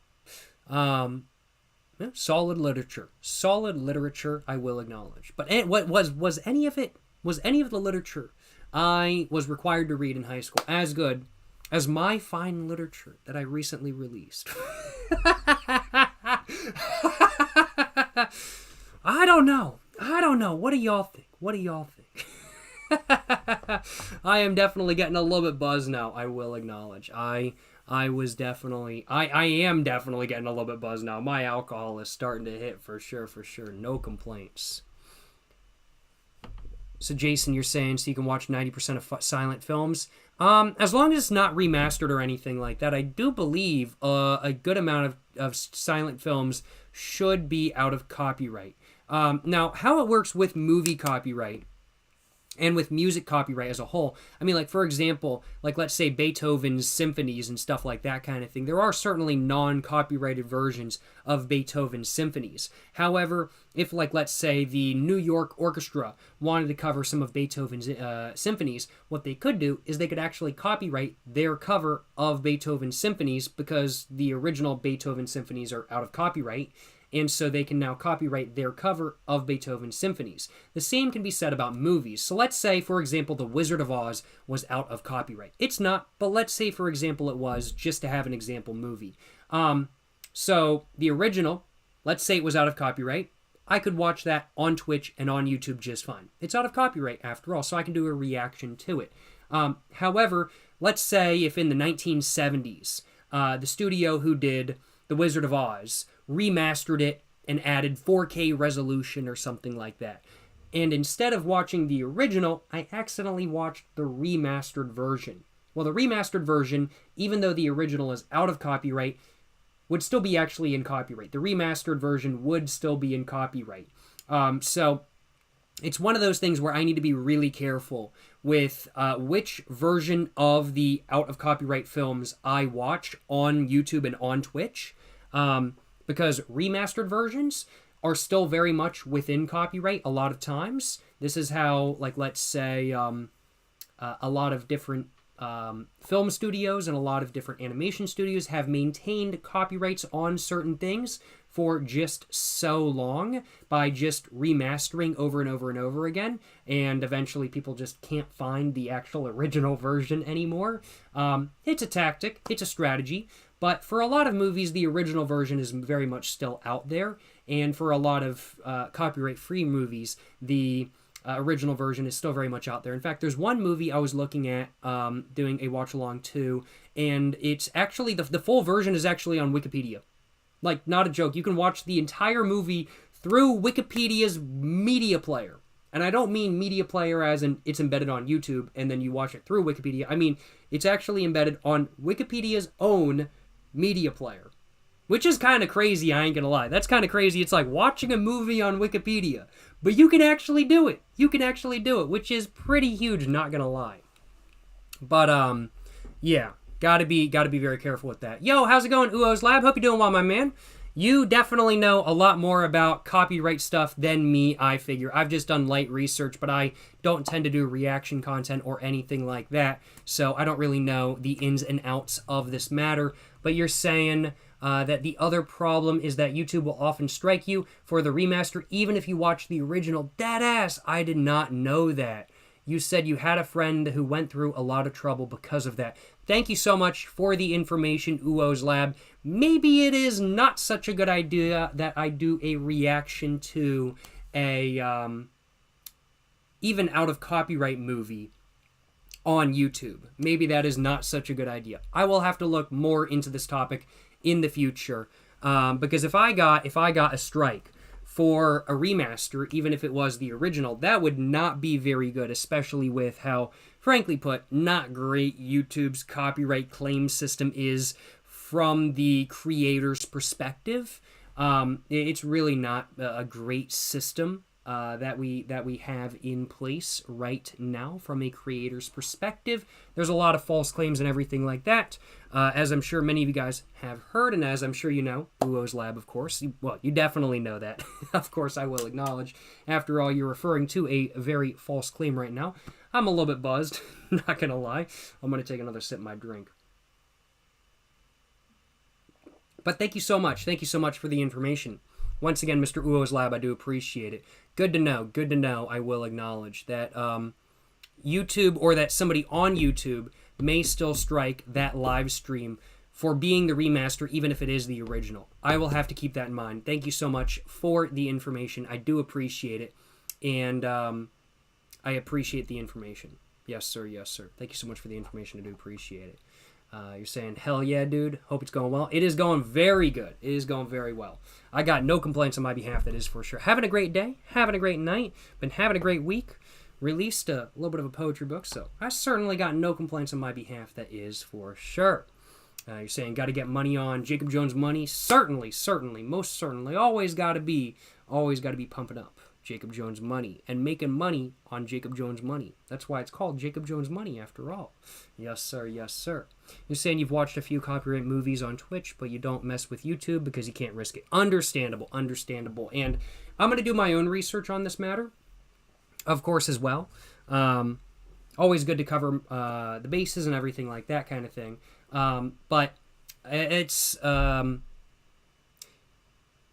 man, I'm buzzed. I'm buzzed. Based off of what you're saying, though, that's probably what I will end up doing as well. I generally multi-stream on both YouTube and Twitch. But for a watch-along live stream, I may end up doing just Twitch, because I'm much more willing to get a DMCA on Twitch than I am to get a DMCA on my YouTube channel, I will acknowledge. Because getting a DMCA on my YouTube channel would be horrible. On my Twitch, I'd be like, fuck it, whatever, I don't give a fuck. So, absolutely reasonable why you're willing to do that on Twitch, but certainly not on YouTube. Thank you so much once again for the information, Mr. Uo's Lab. Hope you're having a great day. Appreciate you stopping by, my man. Hope you're enjoying the live stream. And thank you so much once again for all the information. I really do appreciate it. I'm a little bit buzzed right now. I'm feeling a little bit drunk. And I'm thinking, in just a couple minutes, in just a moment, actually, I'm thinking it's time to get into drinking and driving. What are y'all thinking? I've been streaming for 1 hour and 20, and I haven't even gotten into drinking and driving yet? Bro. I gotta start drinking and driving. Thank you so much for the $4.20. Mr. Colton, you're saying, still loving the streams, brother. You're my role model. I should not be your role model. I want to clarify. I'm not a good role model. I'm not a good role model. I want to clarify. Glad to hear you enjoying the streams, my man. But I do not encourage your usage of me as a role model. I am a horrible role model. I want to clarify. But I realize, I realize what you mean by that. And I do appreciate the kind words, of course. You're also saying, congrats on the new book. Gonna buy a copy. Closest thing to... Okay, I'm not... trying to think if I want to say the last part of what you said on stream. I don't want to piss anybody off. I try to stay as uncontroversial as possible. You know what you said. I know what you said. If you know, you know. Let me just put it that way. Thank you so much for the kind words, and thank you so much for the support, and thank you so much for the dono. Once again, Mr. Colton, I appreciate the dono, my man. Appreciate the $4.20. Glad to hear you enjoying the streams. Appreciate the support. And hope you enjoy the book. Yes, sir. But what are y'all thinking? Time to get into drinking and driving. I definitely do be talking a little bit. And as you said, Jazzy, would love to see you drinking and driving. Enjoy the yapping. Enjoy the talking. But would love to see the drinking and driving. As you said, Mr. Jazzy. So, I'm thinking it's time to get into drinking and driving. I've been meaning to get into drinking and driving for the last, hour now. I was only planning on just chatting for, 20 minutes total. But here I am, an hour later. What are y'all thinking, though? Time to get into drinking and driving? I'm thinking it's time to get into drinking and driving. How many cigarettes does it take to read the book? Depends what cigarettes you're smoking, of course. In my book, Poems to Read While Smoking Cigarettes. If you're smoking, let's say, Camel Blues, I think you'd go through a solid half a pack. If you're smoking American Spirit Blacks, I would say, probably a solid, 6, 7.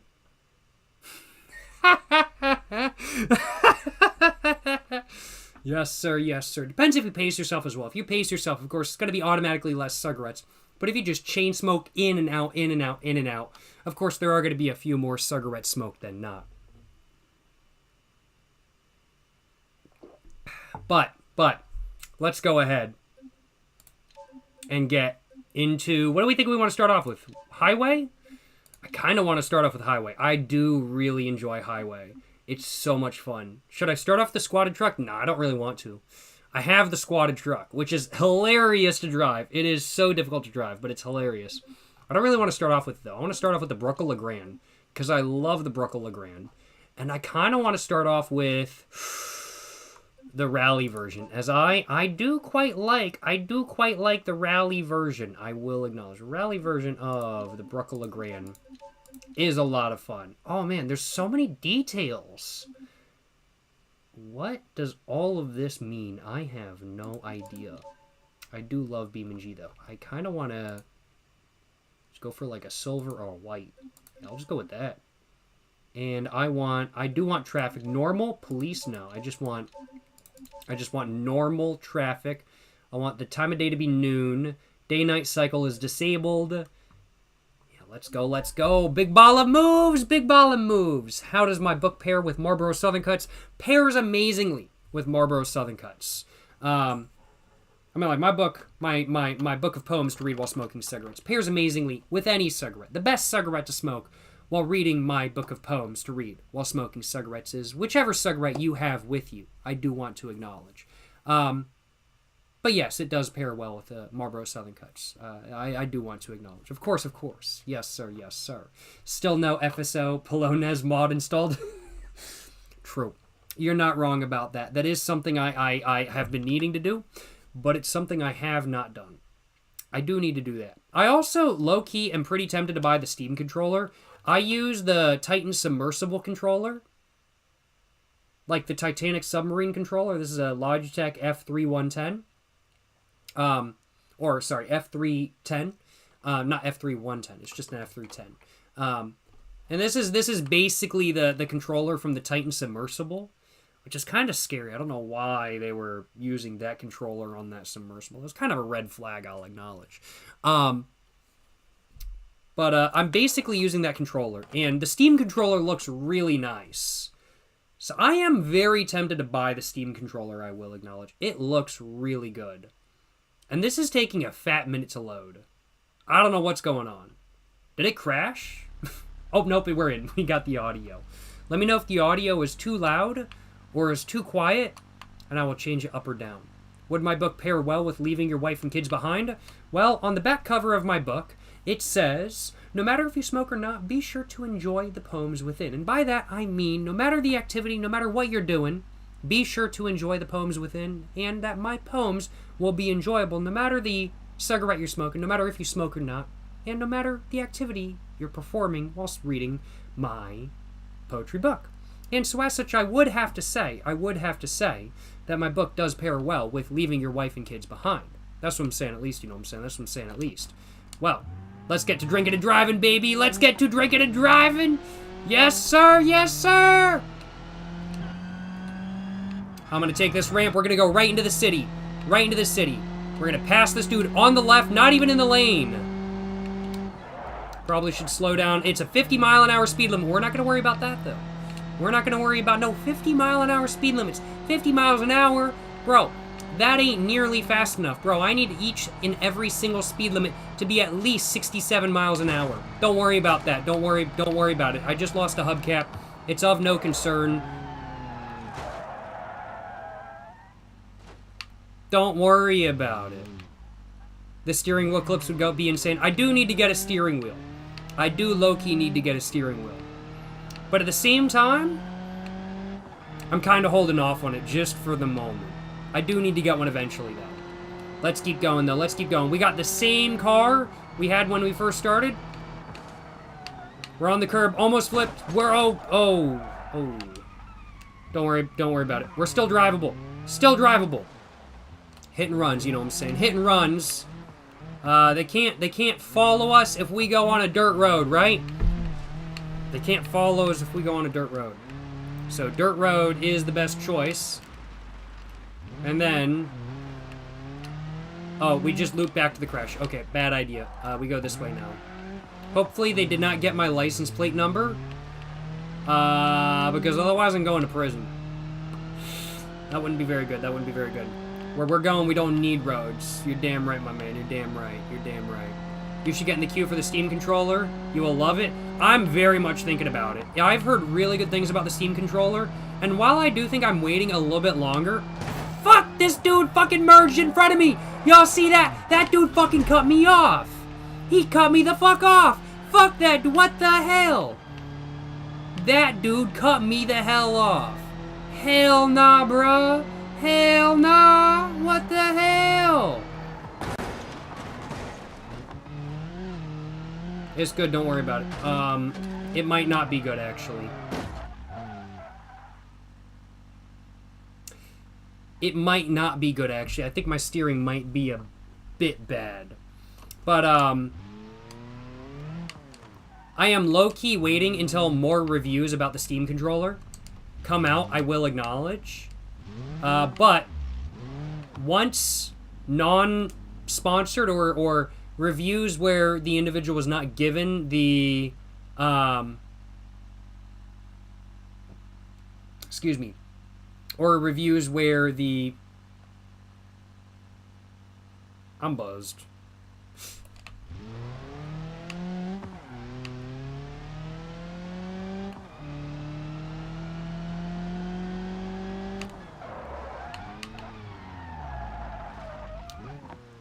Hey, I only barely hit the curb. I'll take that. I'll take that. Look at this dude going slow. The hell, bro, doing? What the hell?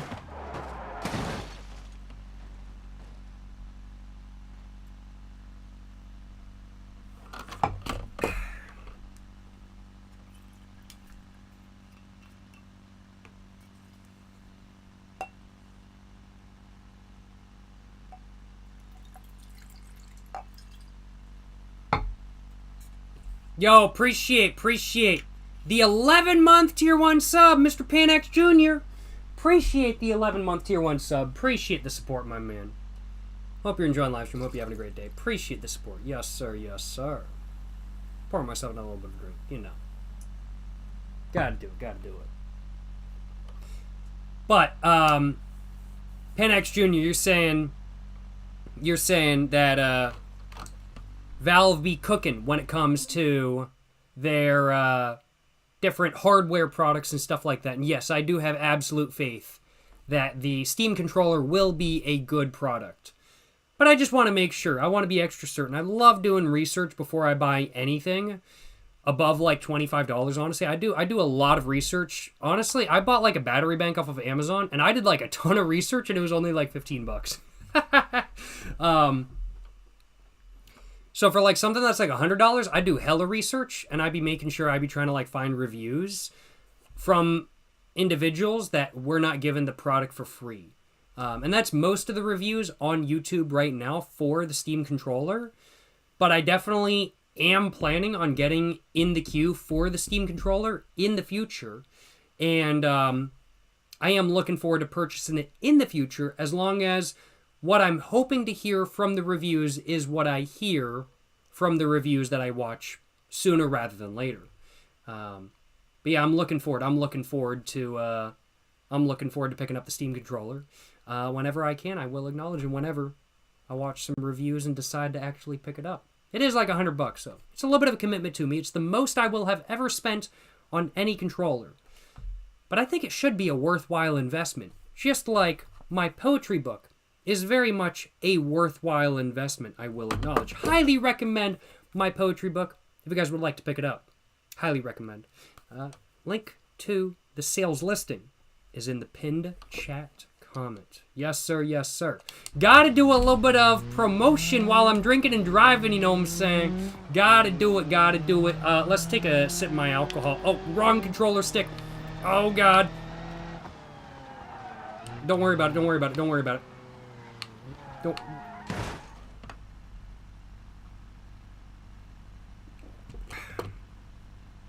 I did just spill a little bit of my drink.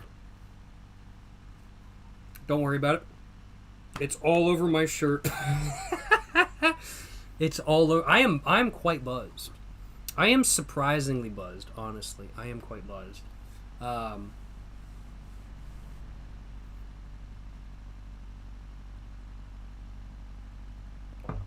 We do be drinking and driving today, I will acknowledge.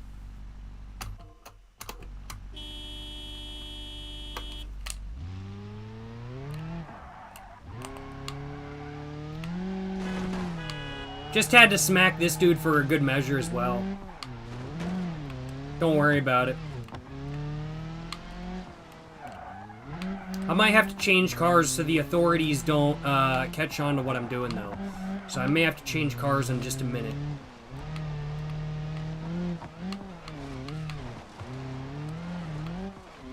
This car is pretty good at off-roading, though, not gonna lie. No complaints on my behalf. Oh, yeah, I think I should probably change cars right here.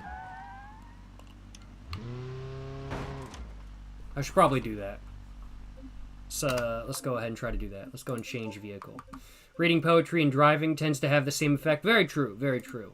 Reading poetry and driving, it can be quite dangerous, I will acknowledge. I'm thinking I want to go for the Hellcat.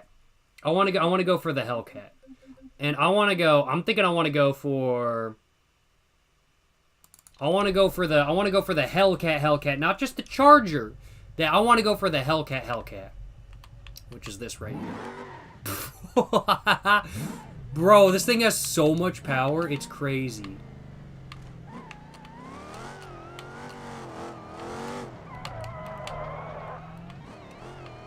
I gotta turn off ESC though. More like hell yeah car, very true. I gotta turn off the ESC.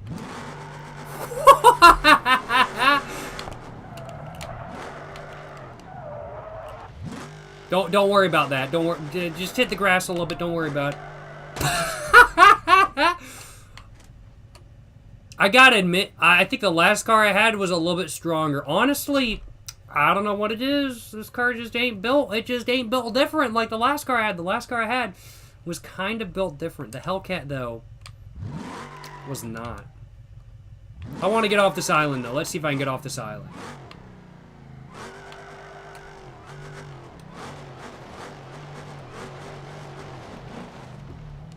There we go. What is this up here?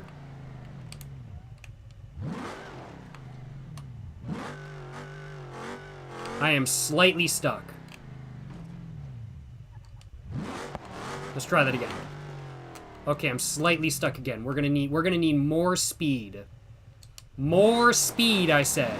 I should show more speed. There we go. Let's go, let's go! We are on the railroad tracks.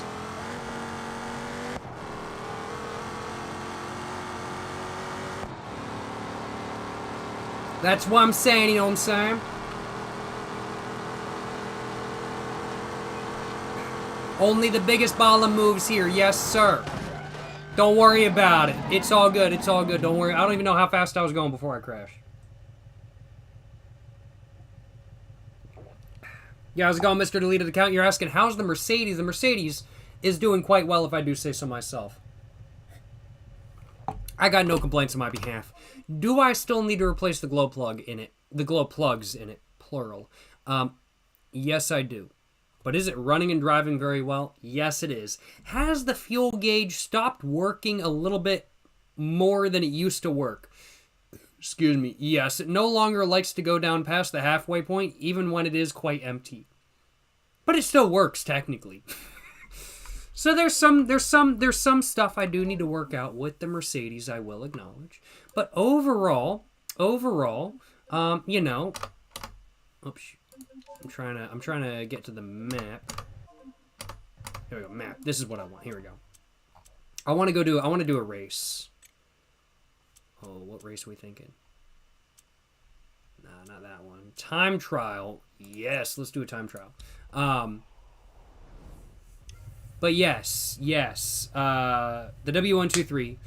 I do need to replace the glow plugs, which is something I've needed to do for like almost the last year now. But I do still need to do that.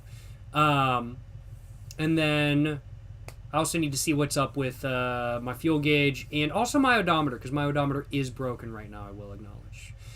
Other than that, though, just general driving, like, the glow plug issue isn't really affecting my driving experience.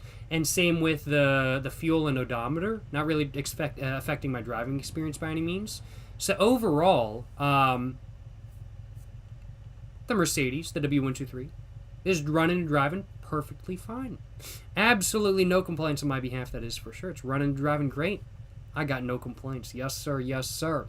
Glow plug replacement has been on the table since December 2024. It's been that long? Holy crap, it's been that long? Oh my god. Oh my god, that's crazy. Happy to hear it's doing well, though. I'm glad to report that the Mercedes is doing very well. Absolutely no complaints on my behalf, that is for sure. And I'm very glad to say that my Mercedes is running and driving very well. Still daily driving it, got no complaints on my behalf. You're saying diesel is almost $7 a gallon near you? That's crazy. It's like, depending on where you go in my area, like I went to one gas station in my local area, and like there were like two gas stations down the street, and they were like $5.29. They were like both $5.29, but the gas station I went to was like $5.80. It was like $5.85 for diesel, and I was like, why would I pay 35 cents more? No, 45 cents more for a gallon of diesel when I can get it here for $5.85 compared to no, for $4.85 rather than $5.29. $7 is crazy. $7 is nuts for diesel, especially when diesel actually, like, production wise, it has like, diesel engines can deal with more impurities than gasoline engines can, and diesel as a whole has to be refined less than gasoline. So it's not even like production issues, it's just places marking it up because they know they can, which is just ridiculous, I'll acknowledge.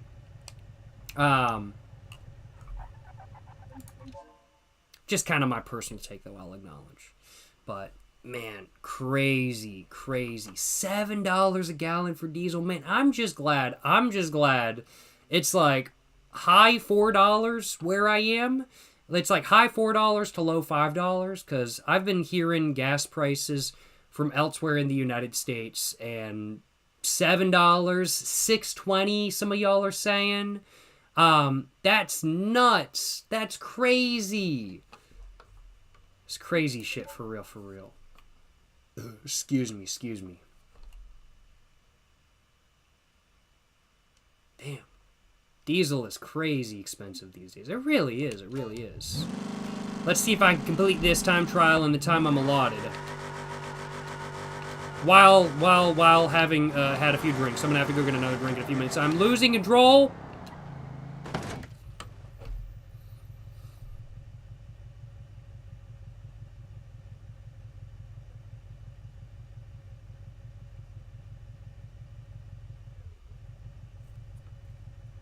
My car now has idle issues. I think I did crash it a little bit, so that does make sense, I will acknowledge. Let's go.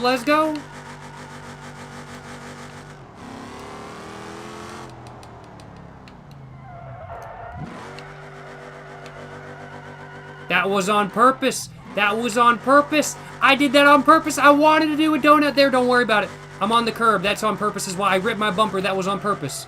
I did it all on purpose. I'm doing a donut here on purpose as well.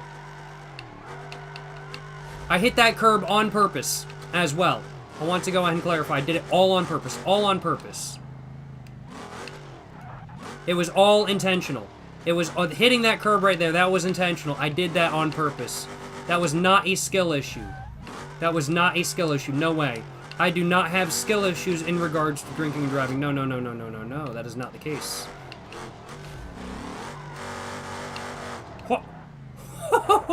Okay, I did lose control there just a little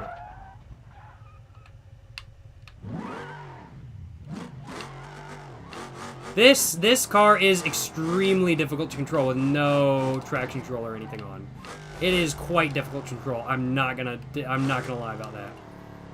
Do the cars recover after you mess them up? No, unless I opt to recover them, they do not recover. But I do not opt to recover them and to repair them, because that's the true drinking and driving spirit.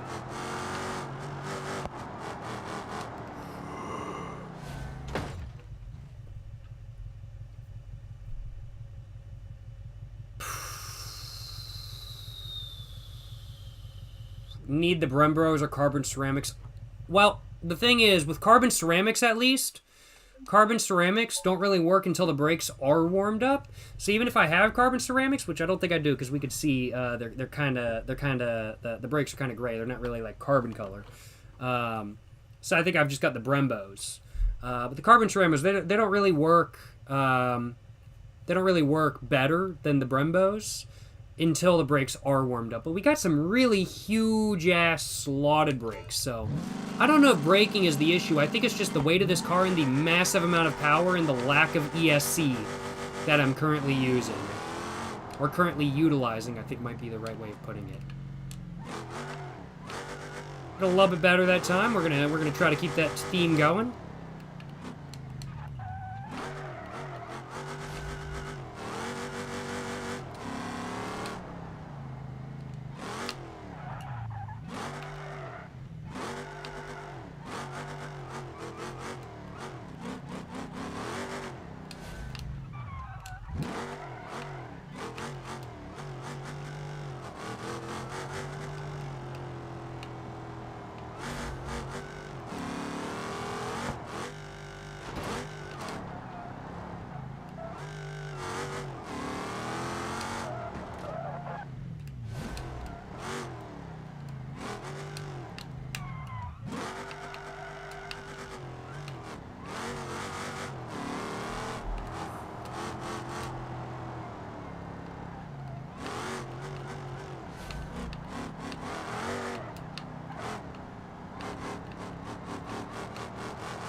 No.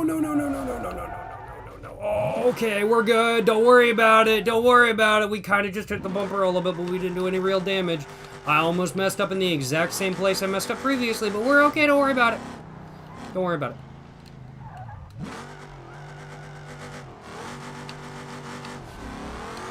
This car, I will acknowledge, it is a bit much for me to control. Like, I would love to try driving a real Hellcat like this in real life. Like, that would be so much fun. But I think I would easily get myself killed, I'll acknowledge.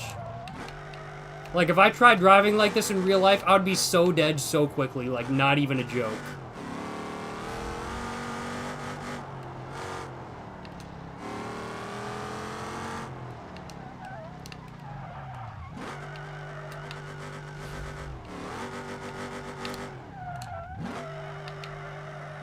I was about to say clean, and then I just completely whiffed it.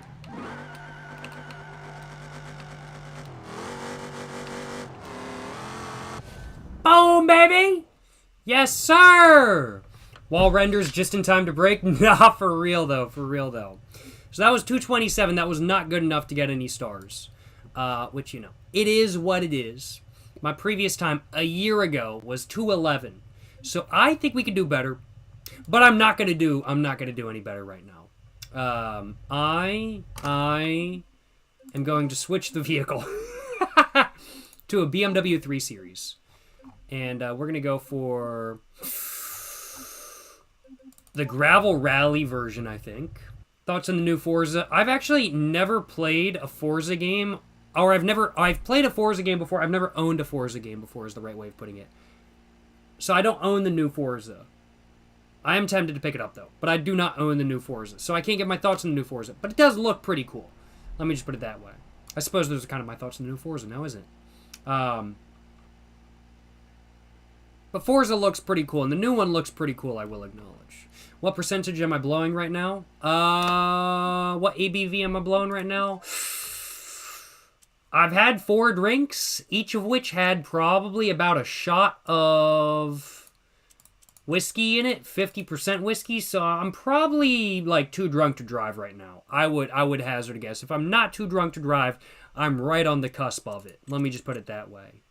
I think I'm going to do the off-road circuit. I think this is what we're going to go for. Yo, thank you so much for the dono, Mr. Stuart Little. You're saying... I just realized this donation came from Stuart Little, and I just said thank you for the donation from Stuart Little. Appreciate the dono, Stuart Little. I appreciate the dono. You're saying, Jacob, hi. From your favorite rat, fuck you. Have you ever tried Camel Crush Blue cigarettes? I have. I have a review of them on Jacob fucking Jones, if you're interested in checking that video out. If you have, I would like to know your thoughts. They're okay. I don't mind them.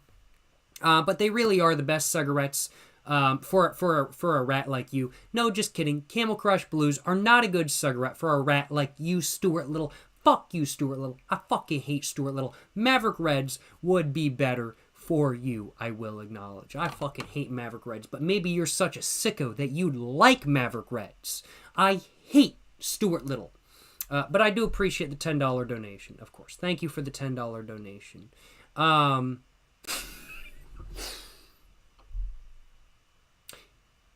Camel Crush Blues, though, I really don't mind them. I mean, like, I'm not really much of a menthol smoker, I'll acknowledge. But Camel Crush Blues, I don't mind them.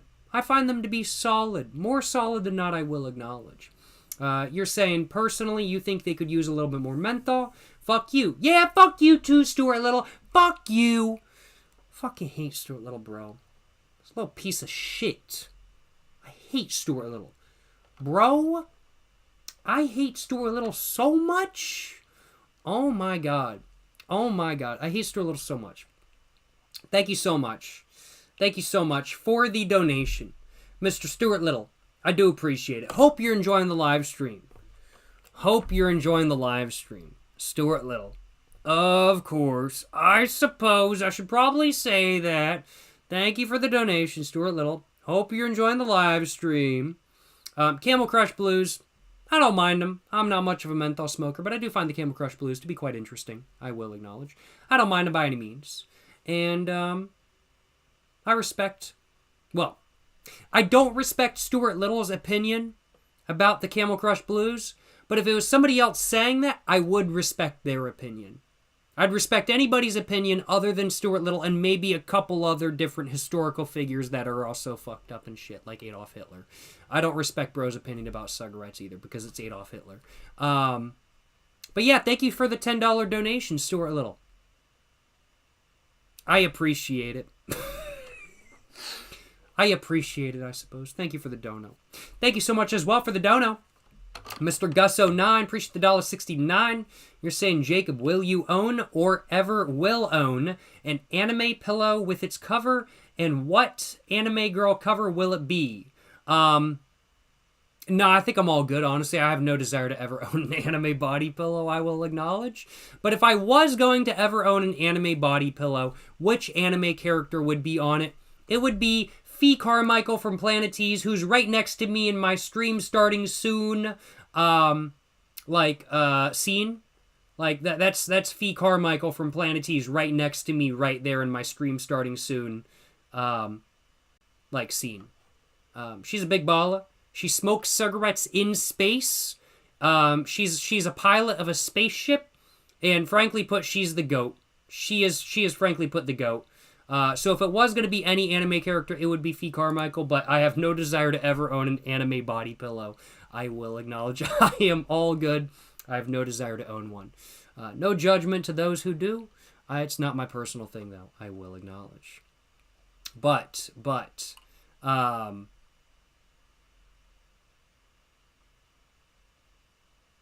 want to get back to drink driving. Appreciate the dono once again, Mr. Gus09 and Stuart Little. Appreciate the dono. Appreciate the donos. Appreciate.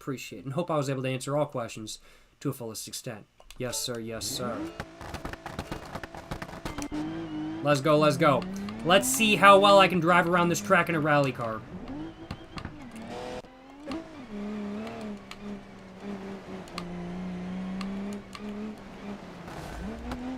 Getting a little bit of understeer for sure. I need to be utilizing the handbrake more, I think. Maybe I utilize the handbrake a little bit too much. I might have utilized the handbrake a little bit too much. We'll try this again. Do I like Marlboros or Camels more? I personally prefer Camels, I'll acknowledge. I don't mind some Marlboros, like let's say the Blend 27s or the Southern Cuts, but overall, in general, I prefer Camels.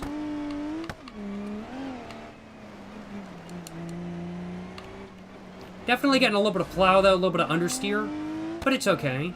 I think it's maintainable. We just need to be careful about the amount of plow and the amount of understeer. that takes place.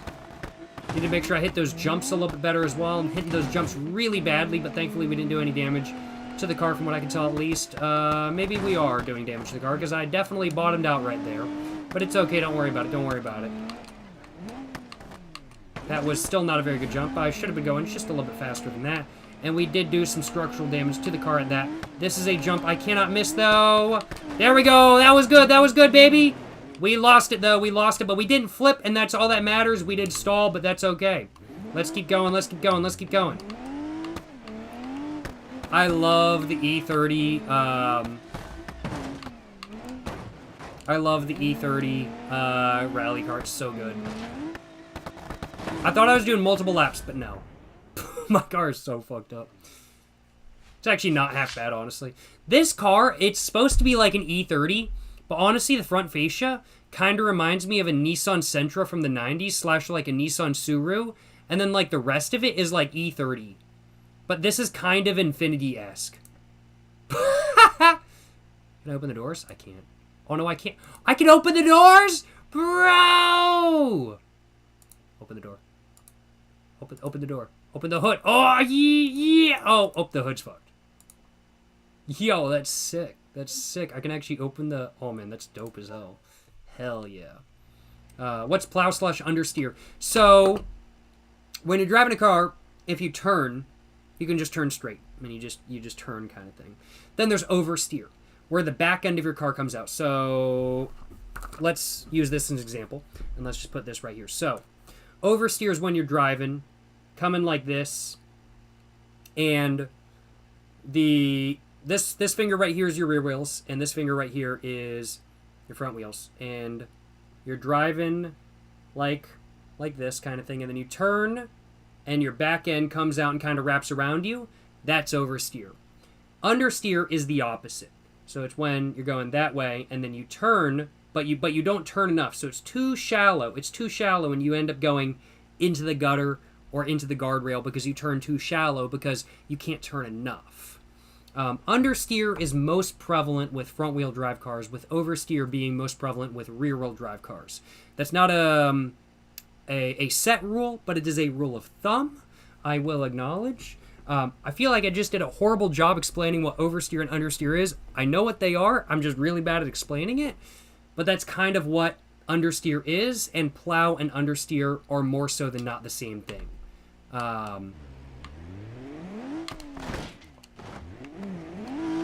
But yes, that is what plow slash understeer is, more so than not. Funky Crunch, you're saying, nah, was a good explanation, to be honest. Hey, glad to hear that, glad to hear that. I wasn't sure if I did a very good job. But I'm glad to hear you feel that I did. Yes, sir.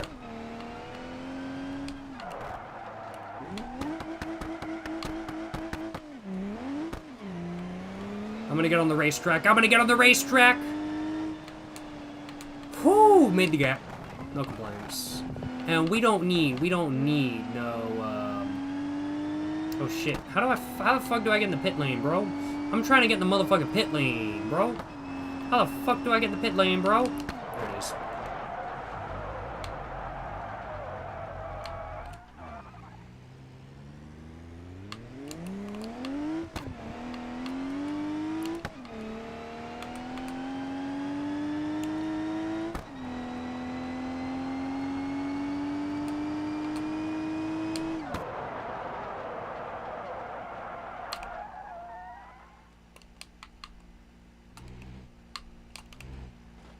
Clean, don't worry about it. I definitely didn't hit that door. What other challenges around here? Let's take a look. Let's take a look. Yes, sir.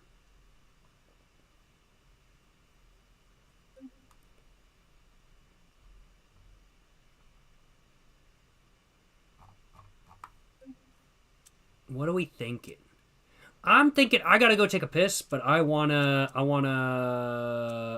Ooh, let's try this one. This one looks fun, actually. Let's try this one. Yeah, let's try this one. I want to do one more challenge, and then I'm going to go take a piss, have a smoke, and then I'll be back, and I'll be drinking and driving a little bit more. This is a very difficult... Oh, shit. We're going to see how this goes. We're going to see how this goes. A little bit of lag. We're okay, though. Don't worry about it.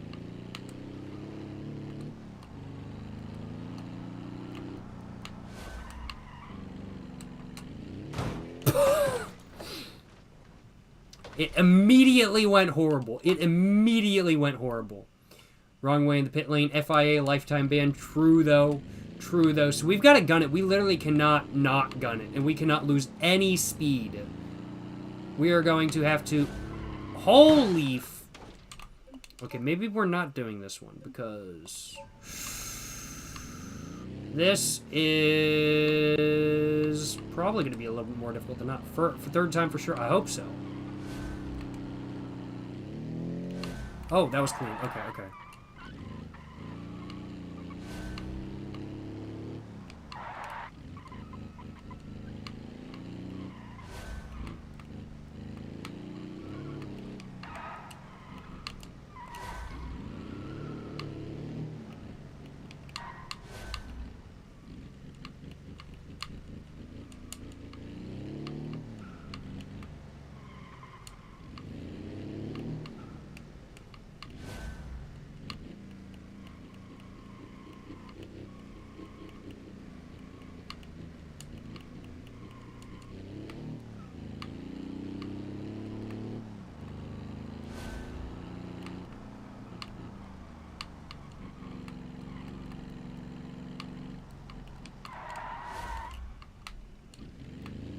I was like, where am I supposed to go?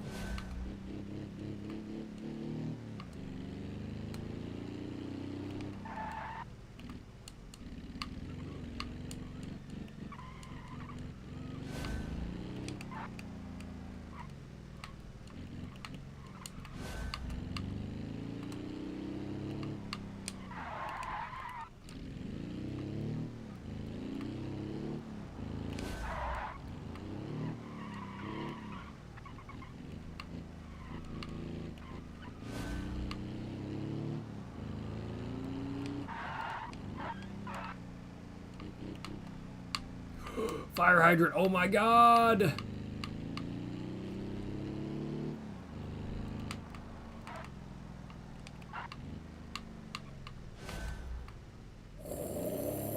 This is ridiculous.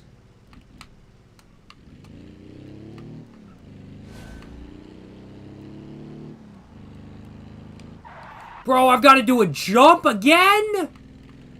Oh no. Oh no. Okay. I've got to gun it. There's no way I can't. I've got to gun it. This car is so slow.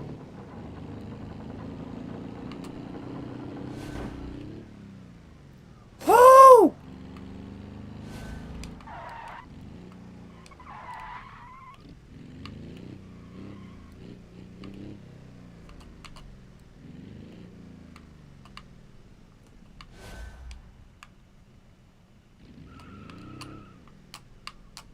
Ooh, don't worry about it. Don't worry about it. Bro, what is this? What is this?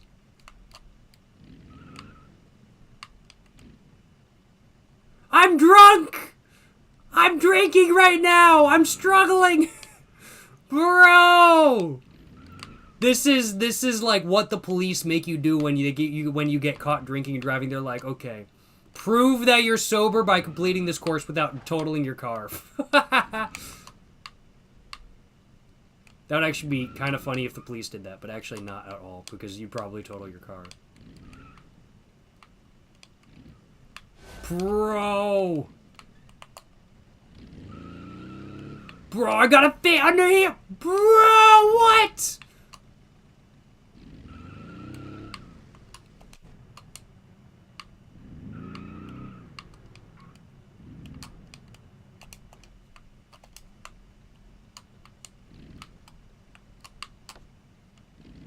Okay, we're good. Oh my god! What the hell is this? What did I get myself into?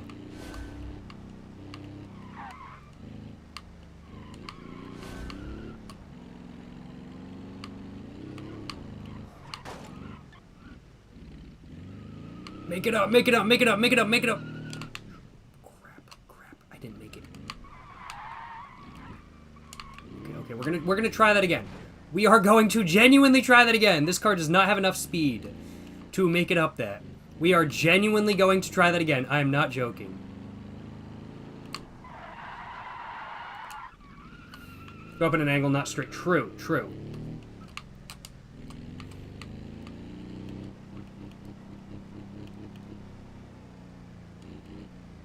No, I don't want too much speed going over this hump.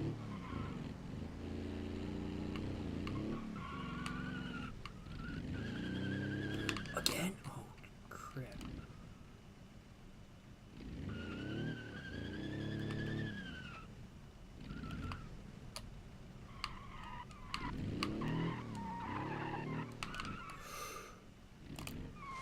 No, no, no, no, no, no, no, no, no, no, no, no, no, no, no, no.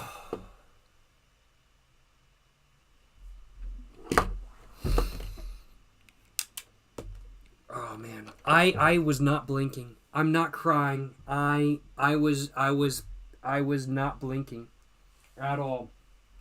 I'm turning away from the camera. I was not blinking during that. And now my eyes are watering so much. Holy crap. Bro! Bro! Oh my god. Holy shit. Bro. Oh my god. I genuinely, when I say I wasn't blinking, I genuinely mean it. Holy crap. That is genuinely quite the disappointment. I got that far through, and then I lost my car to a hydro lock. That is genuinely such a disappointment. But it is what it is. It is what it is. And actually, I actually was not blinking. I was so locked in. I was so focused on the challenge at hand. When it said very hard, I didn't believe it. I should have believed it, because that is very hard. Yeah. I didn't make that. We're going to have to give it another go. But first off, I need to go take a piss, and I am going to go have a slight little bit of a smoke. So I will be back in around about 10, 12 minutes or so, and we're going to continue playing some more BeamNG Drive, and we're going to continue drinking just a little bit more. We're going to continue having a good time, and I'm going to continue trying to do this challenge that I just attempted, and going to keep live streaming in general. But I'm going to go take a piss, have a little bit of a smoke, and I will be back. Yes, sir. Yes, sir.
How's it going, y'all? We are back. We are back.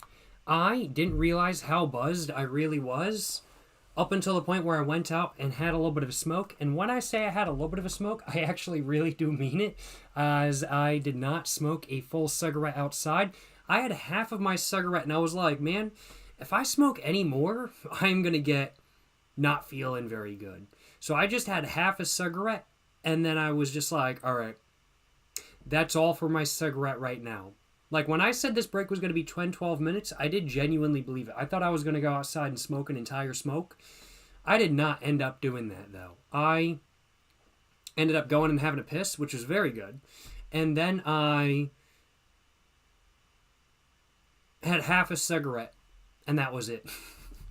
No complaints on my behalf, though. I'm definitely feeling the nicotine flowing through my bloodstream. Got no complaints on my behalf about that. Feeling a little bit more awake than I was. And feeling the need for a little bit more alcohol. So I think I'm going to have a little bit more alcohol.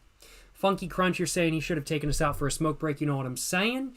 I don't have a camera set up outside by any means. That would be a cool feature of the streams. If I did have a camera outside that I could like flip to and then walk outside and have a smoke, that would be a very cool feature of the stream, I will acknowledge.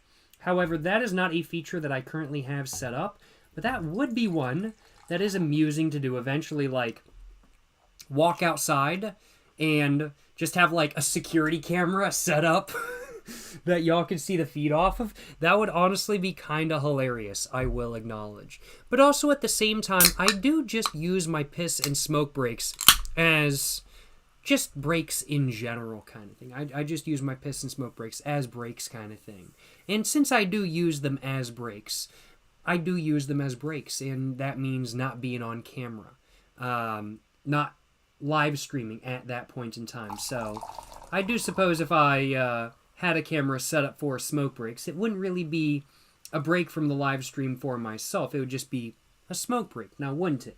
And while it would still be much more enjoyable than that, as it would be a smoke break, it wouldn't be just a quick break, a quick breather, a quick refresher to get back into the live stream after. So I do suppose there's both benefits and downsides to doing that. But I do think that having a camera set up for a smoke break would be quite amusing, I will acknowledge. And if I do end up ever doing that, that would be pretty funny, I will acknowledge. Yo, thank you so much for the 100 bits. Mr. Jawzy77. You're saying, just had my check-in... Oh, excuse me. Let me take out my headphones and focus on your donation real quick. Thank you so much for the dono. Thank you so much for the 100 bits. Once again, Mr. Jawzy77, you're saying, just had my second Camel Blue and fifth Irish whiskey. Holy crap. I am also on my fifth drink as well. I just started my fifth drink, to be precise. I've had 4 drinks so far. I'm now on my 5th drink. Hope you're enjoying your drinks as well, my man.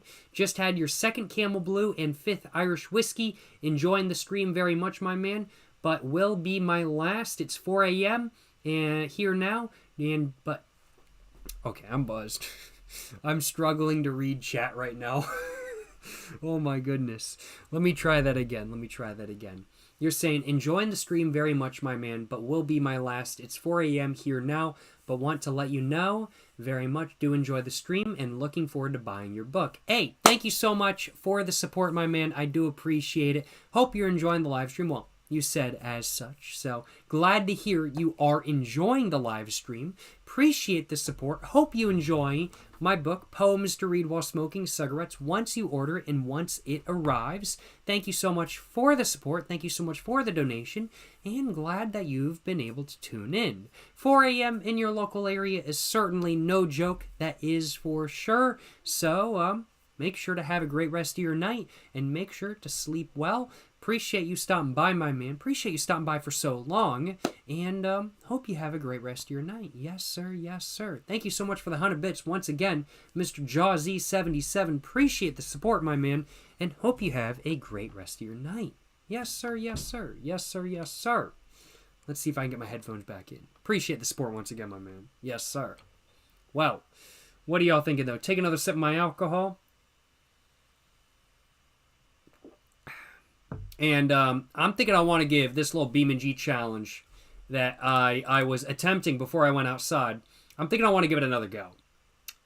It didn't go very well the last time, but I kind of want to give it another go. So I'm going to do exactly that, I do think. I'm going to do exactly that. So, yeah, I do suppose. Let's give it another go. Let's turn the audio on.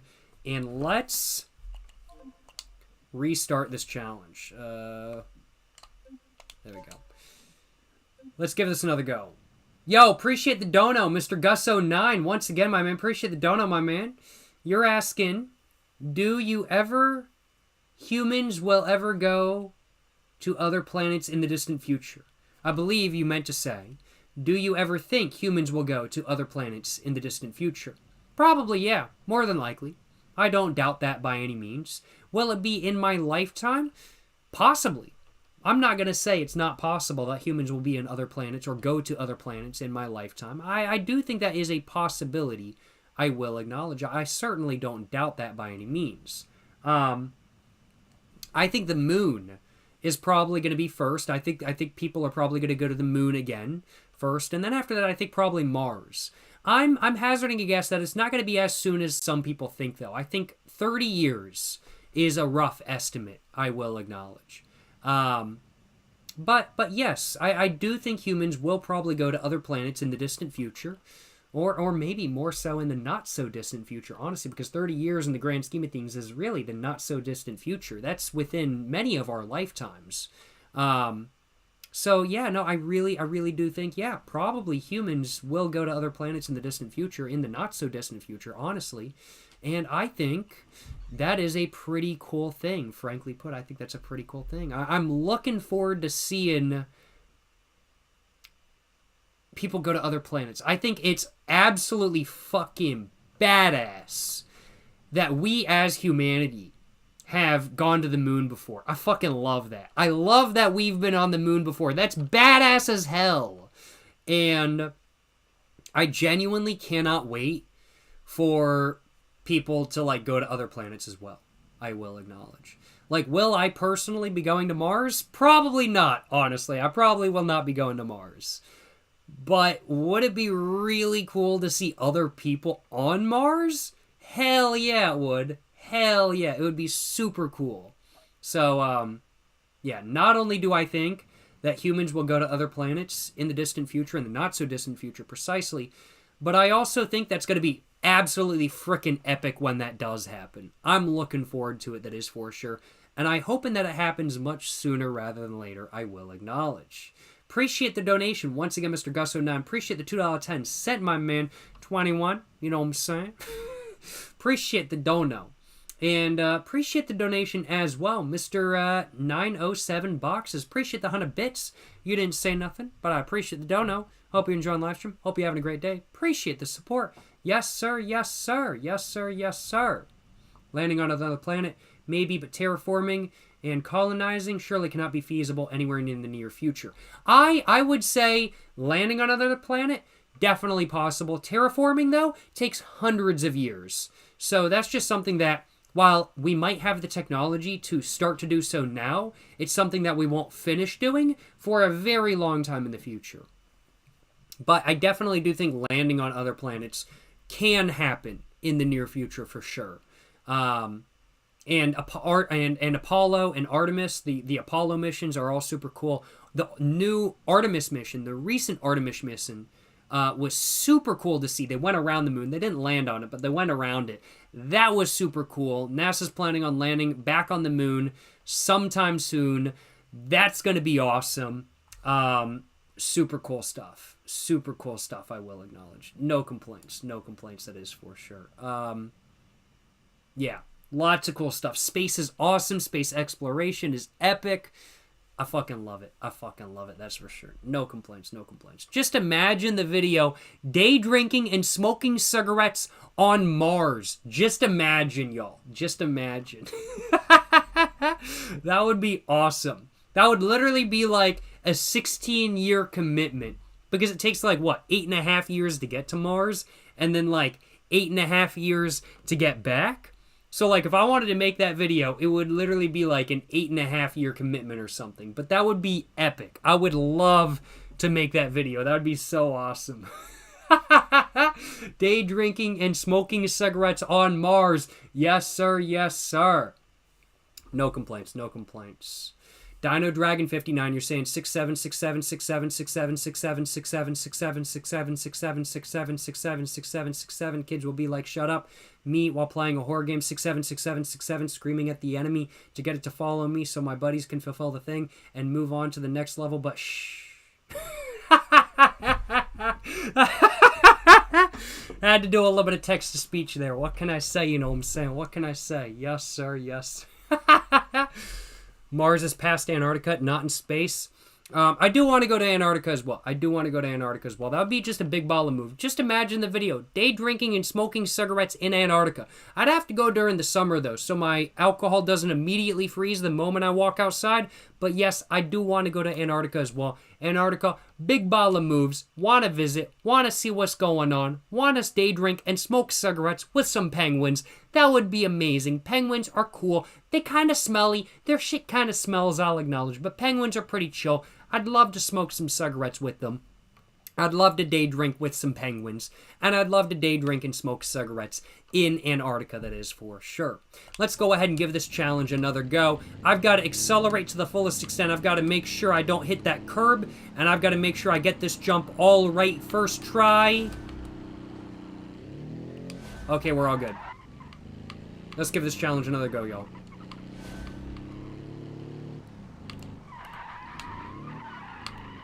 Don't worry about it. It's okay, don't worry about it. Don't worry about it, don't worry about it.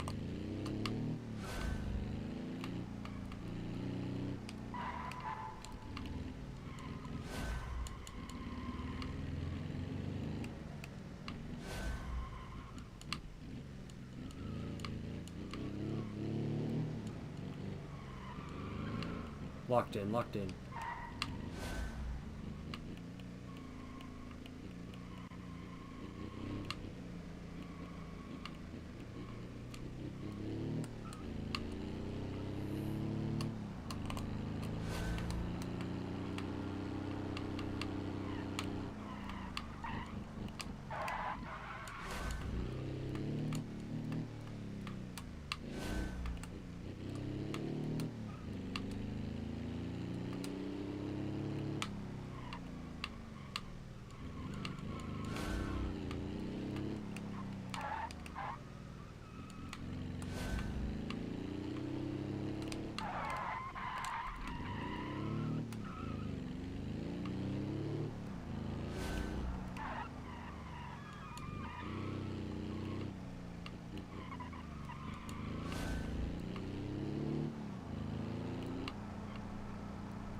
Oh, we just barely missed that fire hydrant. Oh my god.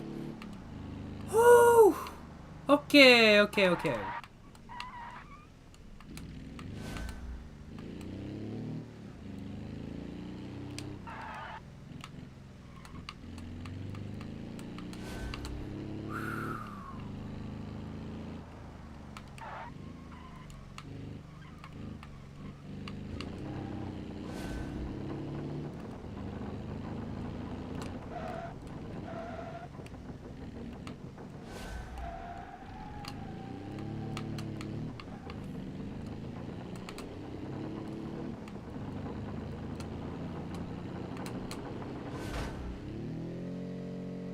We made it! We made it!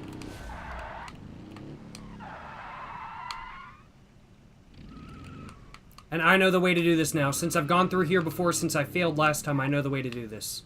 We start in reverse. We start in reverse. That's the way to do this.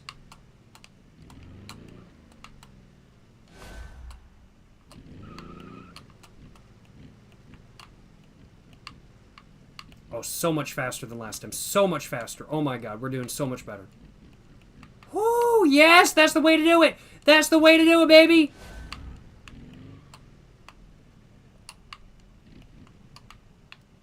We gotta line up for this, though. We gotta line up for this for sure. Oh, we can't also... We could literally just go around this obstacle?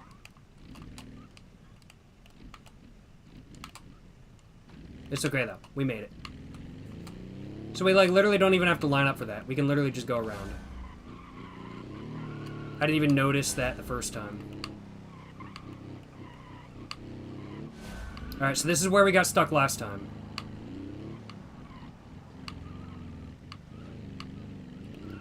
And we made it up. Bless up, we made it up. Nice. There we go, nice. Okay, cool. And it's definitely trying to flip us now. Like, it's totally trying to flip us. Like, it's trying to get us on that side, so it's trying to flip us. So we fail. Ah, definitely bottomed out just a little bit there. It's okay, though. Yo! We made it! Oh my god! Holy crap! And we got double stars? Bro! 4th try, baby! Let's get it! Oh my god! Holy crap. I'm actually very happy with that. 427? I feel like we can do better. I feel like we can do better. But I'm not going to try again. I'm going to take that and walk away. Sometimes you got to know when to just walk away, when to just take it and walk away. And that's exactly what I'm going to do in this scenario. I am extremely happy with that. No complaints on my behalf. Yes, sir. Yes, sir. 4th try? No complaints. Yes, sir. Hell yeah, brother. Let's see what other challenges are on the map. I'm feeling ready to take on another challenge. Street course. Ooh, what challenges are here? Bastion Experience Certification Hypermiling at the gas station. Let's go Bastion Experience. I want to try this. Let's give this a go. Excuse me. This is a low difficulty. This lightly used Bastion needs to be recertified. Our guys are too busy fixing all these old bruckles, so bring it out to the Belasco City garage near the track so they can take a look over. Don't forget the motorsports park is between here and there, so you need to take a route around it. GPS road markers are not activated for this challenge. You'll have to find your own way to your destination. Well, I roughly know this map. I've been playing this map for just a little bit, so I think I know the route I want to take. And the route I want to take is gonna have me on this highway right here. And I should be able to get around not too difficult. And this is a nice bruckle. Oh, we gotta make sure we stop. We're driving a customer's car after all. We gotta make sure we follow all local laws and legislations, I say, as I'm currently going 75 miles an hour in a 45. Don't worry about it. Don't worry about it. It's good. You know, I treat all customer cars with care. I treat all customer cars with care. At my mechanics, Jacob X. Jones Mechanics, and Poetry Books, I take care of all of my customers' cars. I never drive them on gravel. I always make sure they're in the best possible condition. And I always make sure that my customers' cars get the best care possible for them. Kind of thing. So, yeah, make sure to drop your car off at Jacob Jones Mechanics Incorporated. And make sure to... Make sure to drop your car off here, because I work on cars, and I make sure they get treated right. And that's just what I be doing, you know what I'm saying? That's just what I be doing. I'm not going 120 miles an hour down the highway in a customer's car right now. I would not be doing that. I'm not doing that right now. No way. No way. No way.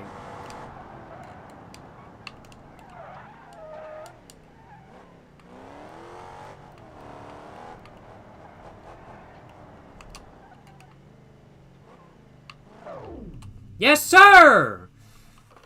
That went really well. I feel like 2 minutes is pretty good. Definitely not like world record, I don't feel like. But that was like really good. I'm super happy with that. Yeah, no, that was really good. That was really good. Is this a stanza from my poetry? It's not from my poetry book. This is not a stanza from my poetry book. I do want to clarify. But it was a stanza just from my poetry in general. From my brain in general, I do want to clarify. But yeah, I mean, like, I feel like 1 minute 53. I'm pretty happy with that. That's definitely not like world record pace, but I feel like that's pretty dang quick. I made it across the map in 2 minutes 53. First try. Man, I'm happy with that. And oh my goodness. Thank you for the donation, Stuart Little. Thank you for the donation, Stuart Little. I do appreciate it. I thank you so much for the $10 donation, Stuart Little. Appreciate the donation, Stuart Little. Thank you so much for the tenner. I do appreciate it. You're just saying, Jacob, your favorite alcoholic and idiotic rat again. Don't ever call yourself an alcoholic again, Stuart Little. You're a fucking rat. Liar. Piece of shit. Don't call yourself an alcoholic again. Don't do it. Don't do that. Fuck you, Stuart Little. Sorry. Let me try that again. Let me try that again. Saying, Jacob, your favorite alcoholic and idiotic rat again. Exclamation point. Will you ever do vape reviews again? And will you ever turn TTS on again so you don't miss any donations? To answer your last question first, I do need to turn TTS on again. I do need to turn text to speech on again. I turned it off. I don't honestly remember why, but I did turn it off. And I do need to turn it on again, and that is something that I do plan on doing, I will acknowledge. Not sure when, but I do plan on doing that. Will I ever do vape reviews again, though? The answer to that is much more simple than my TTS answer. And that's because the answer is a simple no. I have no intention of ever doing a single vape review ever again. Heat not burn cigarettes? Yes, absolutely. Vapes? No. I quit vaping round about 3-4 years ago now. And I'm very glad I did. I am very glad I quit vaping. I have absolutely no regrets about having quit vaping. I was so addicted to nicotine at that time. Like, believe it or not, I'm actually less addicted to nicotine today than I was 3 or 4 years ago, simply due to the fact that I was vaping and highly addicted to vaping at that time. So I ended up actually at that time not enjoying smoking in general anymore because I was just that addicted to vaping. And having realized that at that time, I quit vaping because I realized that was the issue, and now I enjoy smoking more than ever before. I am extremely happy that I quit vaping, not only because I quit vaping, but also just because I enjoy smoking more so than ever before. And I am so happy about my decision that I have no intention of ever going back to vaping, even for a review, and I have no intention of ever vaping ever again. I'm all good. I will certainly smoke many more cigarettes in the future. I will certainly smoke many more heat not burn cigarettes in the future. But I will not be vaping. I will not be vaping. I have no intention of going back to vaping. I have no intention of doing any more vape reviews. If you enjoy vaping, I have nothing against it, kind of thing. This is just a personal thing. But personally, I have no intention of ever doing any more vape reviews or videos in general in the future. Maybe a video discussing vaping, but not where I'm actually vaping in the video, I guess is really the right way of putting it. But, yeah, thank you so much. Thank you so much for the donation. Stuart Little. Thank you for the donation. Thank you so much for the donation. The tenor, Mr. Stuart Little. Fuck you, Stuart Little. Thank you so much for the donation. Appreciate it. Hope I could answer your questions to the full extent. Appreciate the donation, my man. And hope you're having a horrible day as a whole. Fuck you, Stuart Little. Yes, sir. Yes, sir. Why do I hate Stuart Little?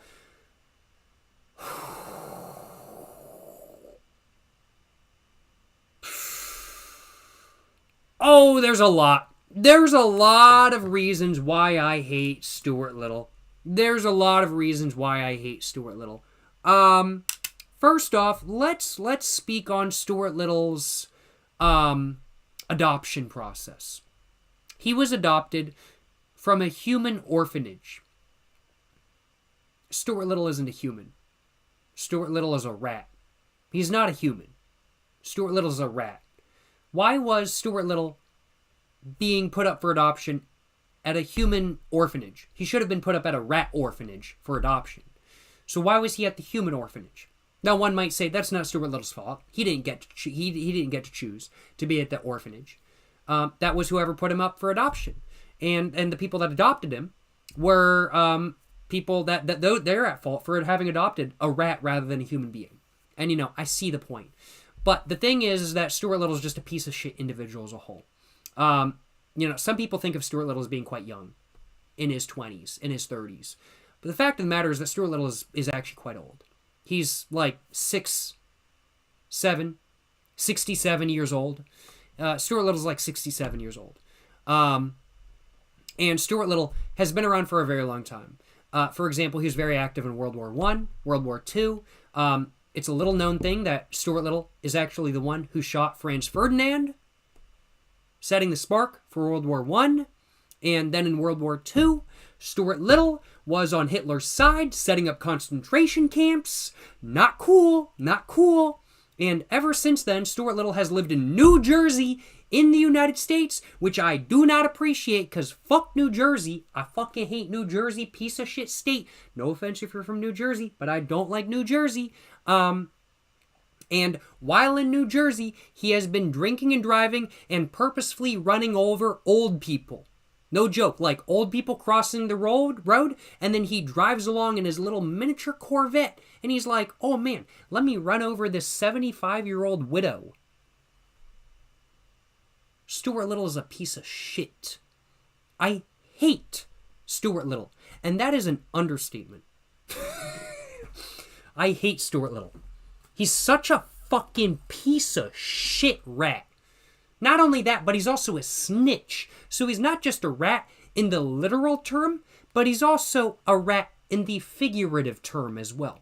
Stuart Little, not only did he set the spark for World War I, he also was on Hitler's side in World War II. He runs over old people in his little Corvette, and he's a fucking rat as well.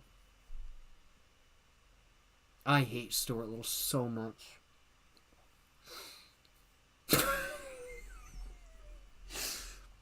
I strongly dislike Stuart Little, I will acknowledge. I do.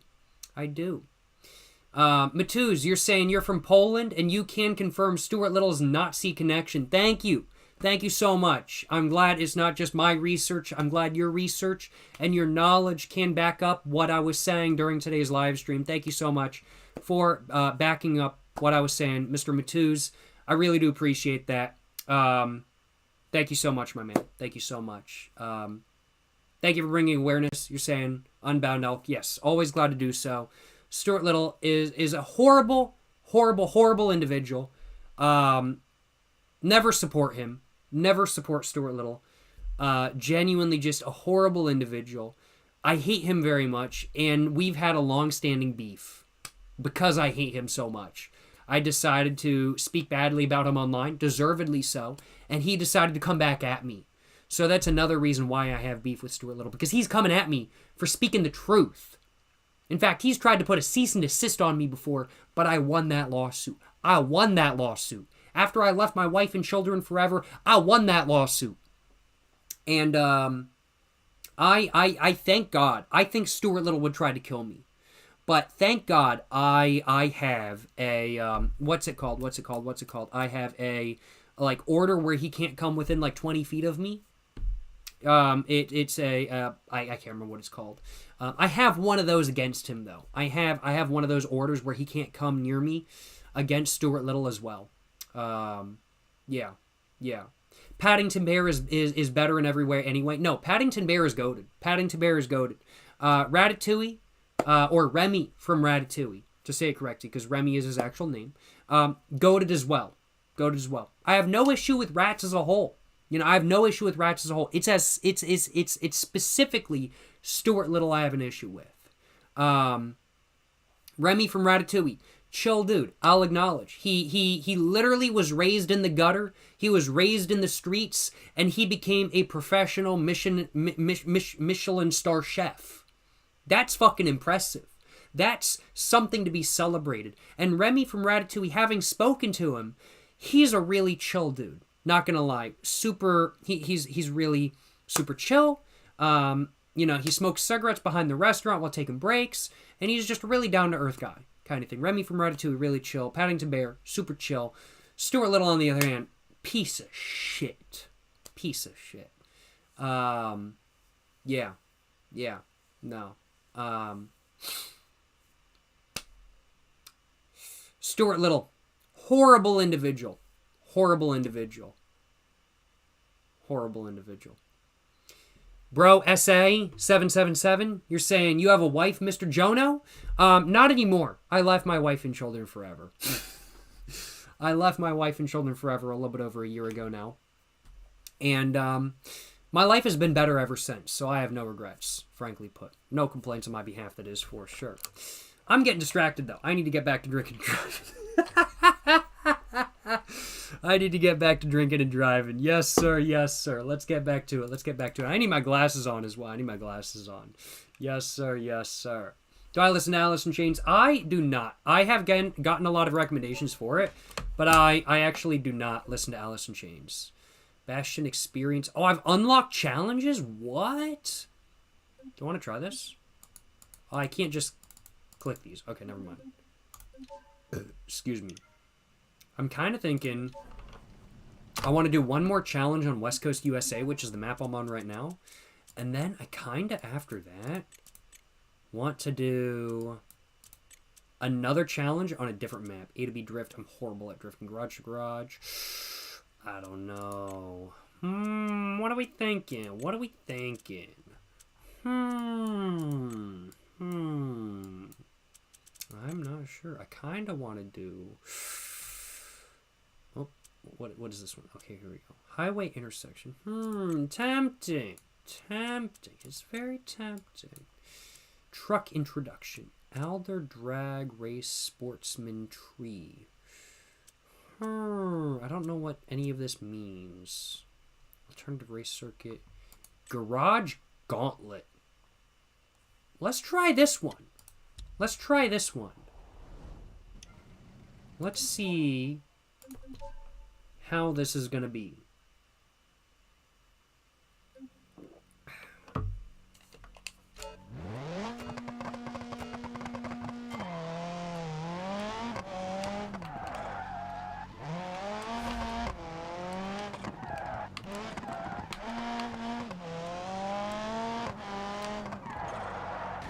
I genuinely don't know where to go after that.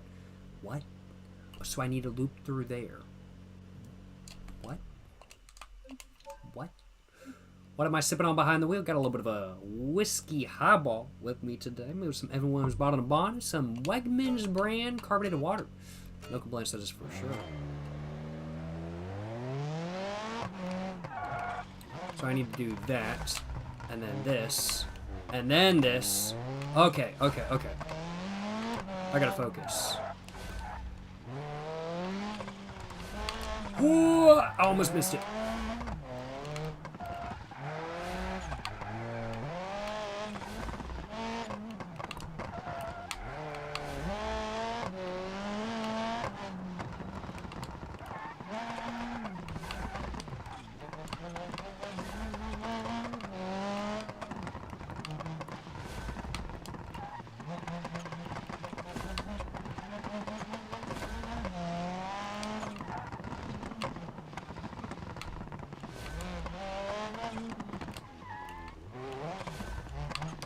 Whoa, where's the next one? It's right there. I messed up. I had that going so well, and then I just like lost track of where the next like thing was. But that's racing for you.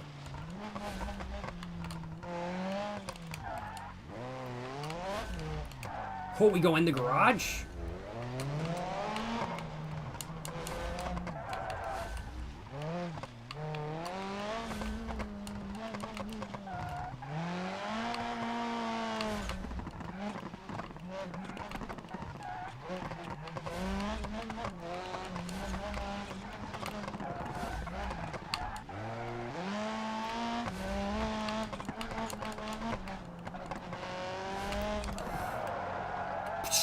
I was going too fast.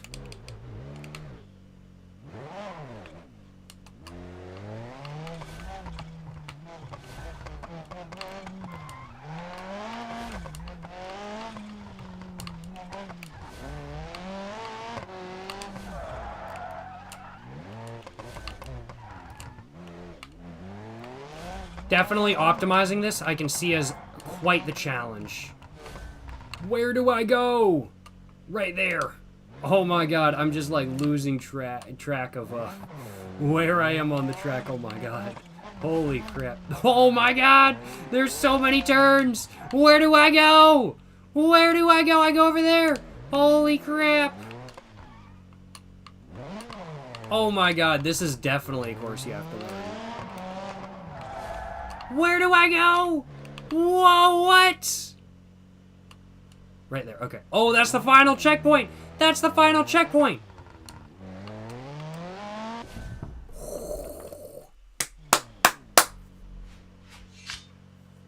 Honestly, I'm surprised I was that fast. Like, I could definitely do better. But I'm not going to. I'm gonna stick it at that and leave it there. I'm gonna stick it at that and leave it there. No complaints on my behalf. Yes, sir. Yes, sir. Well, I'm gonna switch the map to a different map. I'm gonna go to East Coast, USA. I'm gonna go to the town industrial area with...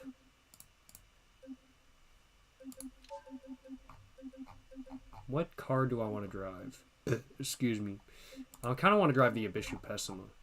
Because the Ibishu Pessima, not going to lie, is pretty goated. I do quite like the Ibishu Pessima.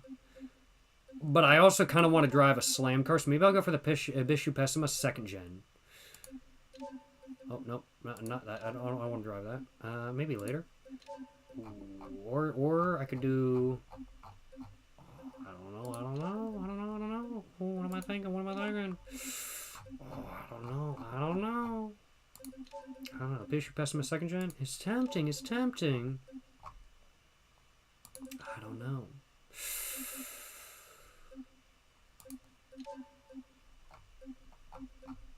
Oh yeah, I'm gonna go for my lowered variety of the Gavril Barstow.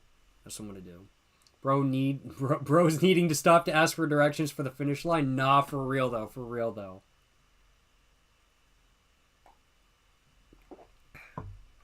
Is Jacob Jones a drunk driving advocate? Only in video games. Do not drink and drive in real life. It's not safe for you or for other people on the road.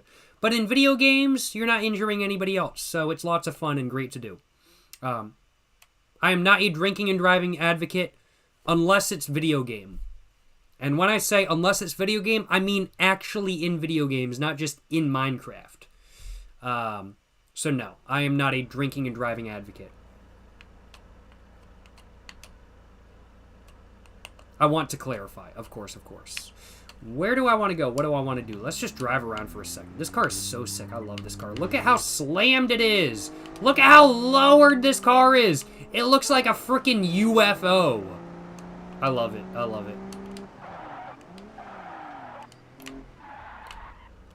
Almost hit that curb. I definitely cannot be hitting curbs. And this thing rolls hella coal as well. Bro, I kind of want, like, an old, like, 60s or 70s, like, muscle car. And then I kind of just, like... I kind of honestly just want to, like, slam it on and, like, make it look really crap. Honestly, would kind of love to do that. That would be kind of sick. That looks badass. Glad to hear. Yes, sir. Reminds me of that car from the Driver game. I really want to play Driver San Francisco, but they took it off of Steam. They took it off of Steam before I could buy it, and I don't know where to get Driver San Francisco. I really want to buy it, though. What the hell is that? What is that? What is that? What is this? What the hell is this? I've never seen that before.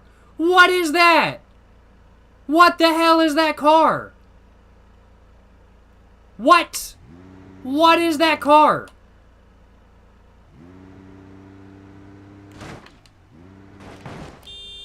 Is this one of those self-driving cars? Bamboo Drive Mail Service. 1% AI, 99% Bamboo Intuition. So this must be a self-driving car that, like, BeamNG introduced as, like, a simplified traffic thing. What? I didn't know that! Oh, the inside isn't even modeled. That's funny. I did not know they're doing that. But look at this dude. This dude keeps trying to... Look at him. He keeps hitting me over and over again. And I'm just going to do a hit and run. Psych.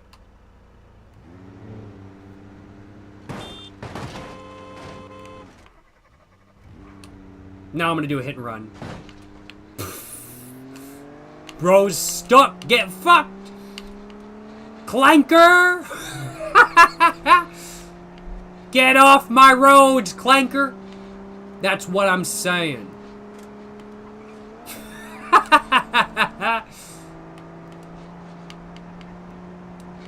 Yes, sir. Yes, sir.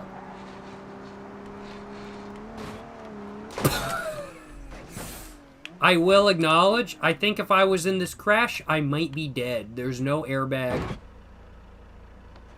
Oh. It's just watching me. It's just watching me. Oh.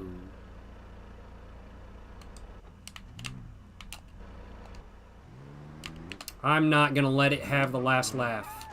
I'm not gonna let it have the last laugh, and you're not gonna have the last laugh either. Look at him, not even stopping when he's supposed to.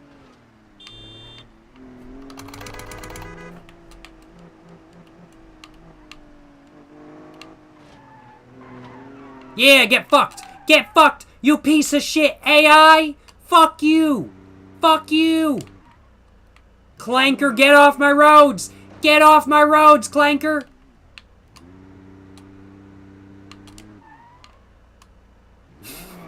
I really feel like I'm doing the right thing right now, honestly. Because I am doing the right thing. I am doing the... Look at this! Look at this Clanker advocate hitting me. I'm trying to kick these clankers off our roads. There we go! I flipped him! Our roads are now a little bit more safe. No complaints. No complaints. Yes, sir. Yes, sir. Bully it! We got another one to go after, baby. We already handled one, but we have another one to go after. Let's get him. Let's get him. My car might be getting damaged, might be getting dented, but we have another AI to go after, so we're going to do exactly that. Get off my roads, Clanker!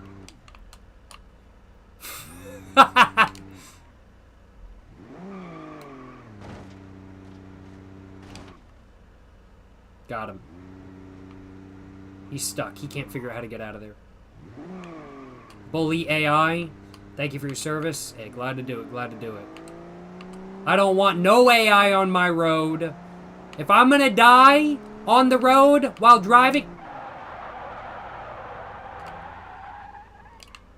If I'm gonna die by driving my car on the road, I either want it to be by my hand or by another human's hand. Hopefully not at all, though. I'd prefer not to die while driving. Hopefully not at all, though. But I prefer some AI not to kill me. There's another one, but this one ahead of me is my focus right now.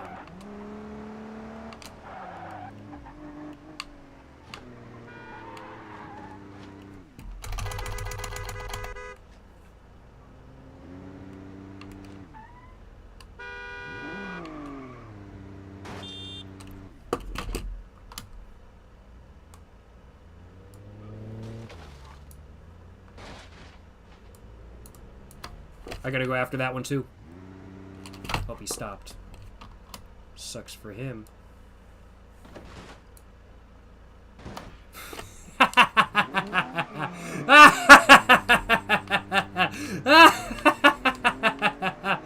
Yes, sir. Yes, sir. Get these AI off of my road. Get these AI off of...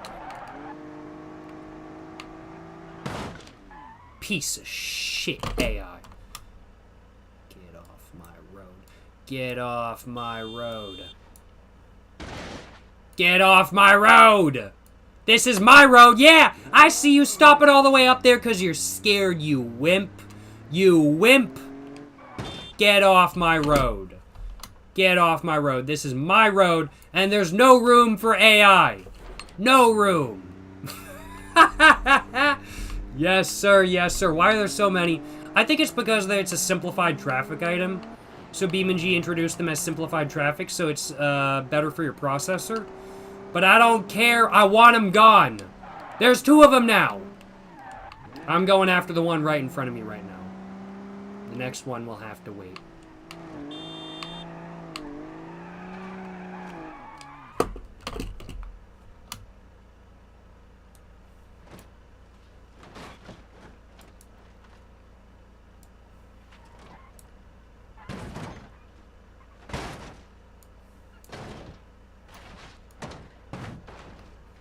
My job here is done.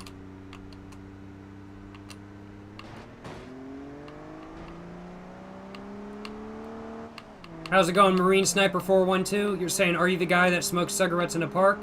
You degen, fuck you. We ball, you know what I'm saying? I don't give a fuck what you think.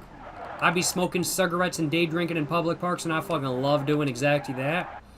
And I mean, like, hey, only the biggest baller moves here. I'm sorry to say you ain't a big baller, my man. But, hey, you know, not everybody can be a big baller, I do suppose. Not everybody can be cutting off AI in traffic and sending them into the void zone. Not everybody can be doing that. My job here is done. Oh, there's another one. I think this one's delivering packages. I don't give a fuck. I'm sending this one into the void zone. This is what's going to happen in real life if they start... Look at him, he's scared. He's scared. He's running away! He's running away! He's running away! Get him! Get him! He's running away!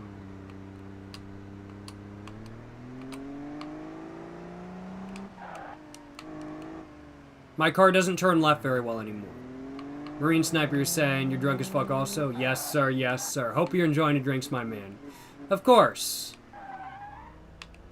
No offense by any means. But I gotta respond with like messages to those who write messages.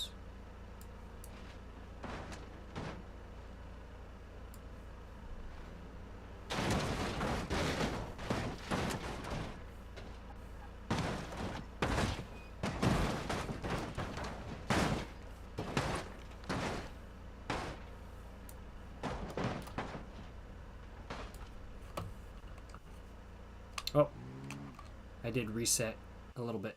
There we go. Better. Much better. We gotta get a different car. We gotta get a different car. We gotta get something more powerful to deal with these damn AI. Follow too easy. A. Appreciate the follow, Mr. Marine Sniper 412. Yes, sir. Yes, sir. Appreciate the follow, my man. Of course, I just have to respond to messages as the like.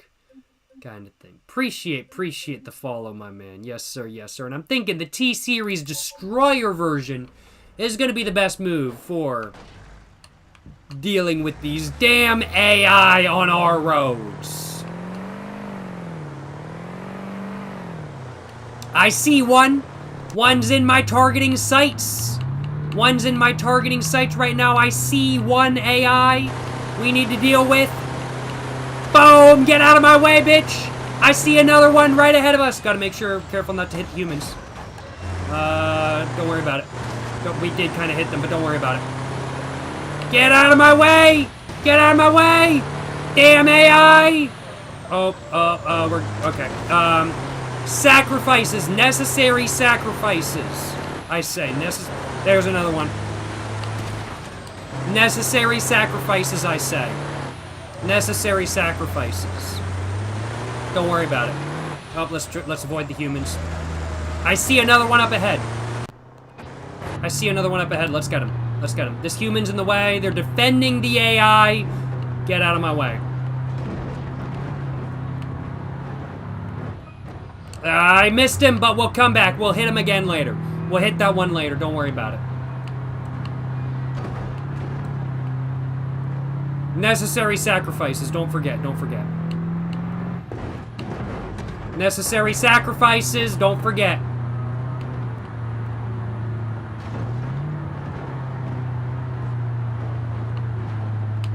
Got him. Handled. Easy peasy. I'm sad to say this car is stuck to my hood. Let's see if I can get it off. Didn't work. It's just stuck to me for some reason. Don't know why. Necessary sacrifices.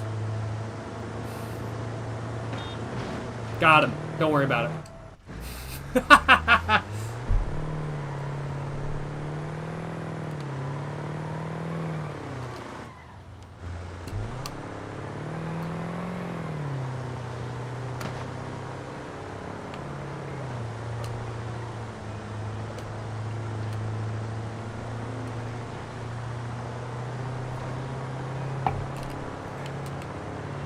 Damn it! I missed one AI! There we go. Handled that one. Easy peasy, no complaints. Did just hit the guard. It's okay, don't worry about it. We're good. We did just hit a sick grind there, though. We hit a sick grind. And I missed that AI. It swerved to avoid me.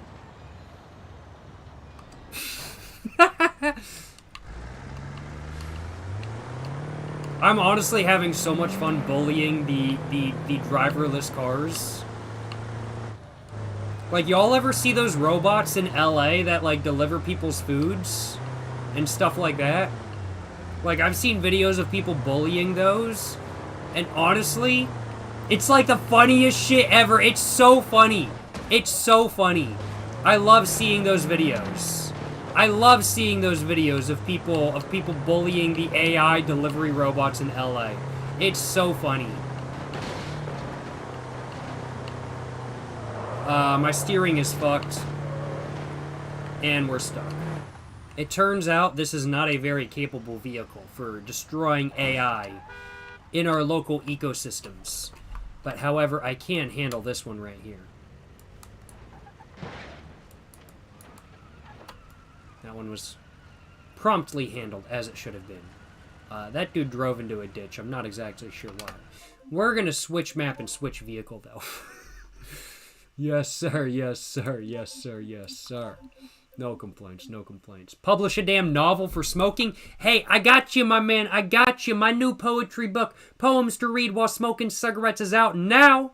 It's a poetry book to read while smoking cigarettes. Are the poems inside this book good poems? No, they are not, but they are poems to read while smoking cigarettes. So make sure to read this poetry book if you're interested in reading a poetry book to read while smoking cigarettes. It's a great purchase, available for $14.99 on Amazon today. Highly recommend.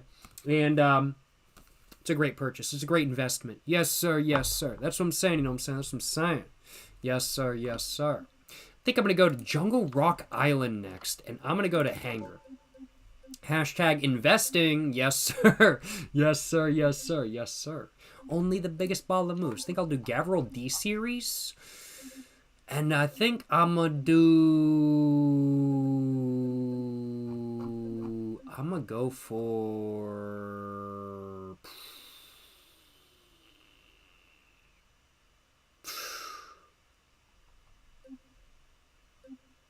I'm going to go for this one, because this one looks pretty cool. I like the look of this one, so I'm going to go for this one. That one cost $87,000? Oh my god. I need some more alcohol. I have more alcohol. I have more mixer, to be precise. I have more alcohol, but I was making sure I had more mixer. So, Slosh, hand you the wheel. Hey. Let me wipe my hand real quick. I just hit my nose. There you go, my man. There you go. Yes, sir. Yes, sir. Yes, sir. Not gonna lie, I'm having a great time bullying AI off the road. I'm having a fantastic time.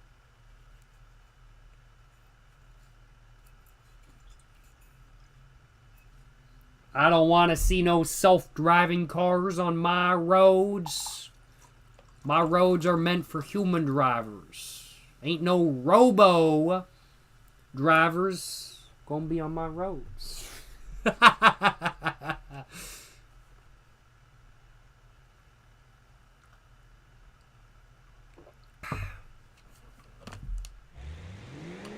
Let's start driving. I love drinking and driving.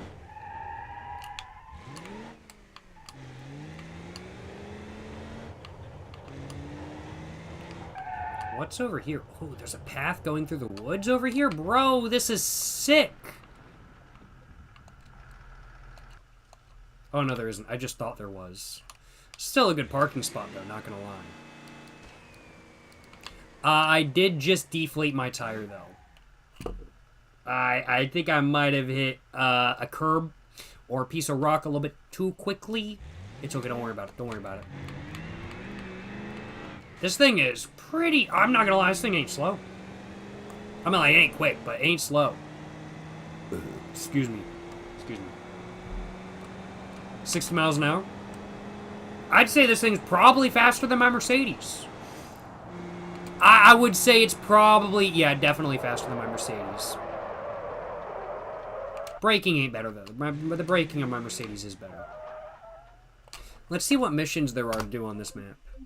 Let's take a look. So we've got this one right here. Hill Climb, Peninsula Stage. Done both of those. Dirt Stage 2, haven't done that. And Rally Stage Howler Pass, that could be good to do. Heavy Machinery Delivery, haven't done that. Did that. Did that. Haven't done this one. And, oh, we haven't done any of these. Have we done this one? We haven't done that one. And we have done that one. And there's 9 to do here. Oh, bus routes. Okay, I don't generally do bus routes, but we haven't done either of these either. Let's do this. Let's do this one. Mudslide Gladiator. Let's give that a go. And see how it is. Let's give it a go. Let's give it a go. 6 minutes is the time to beat. 5 minutes is actually the time to beat. Let's give it a go. This car is extremely fragile, so I'm not sure how this is going to go, but we're going to find out. No understeer on dirt. That's good. These tires are banger. Not going to lie.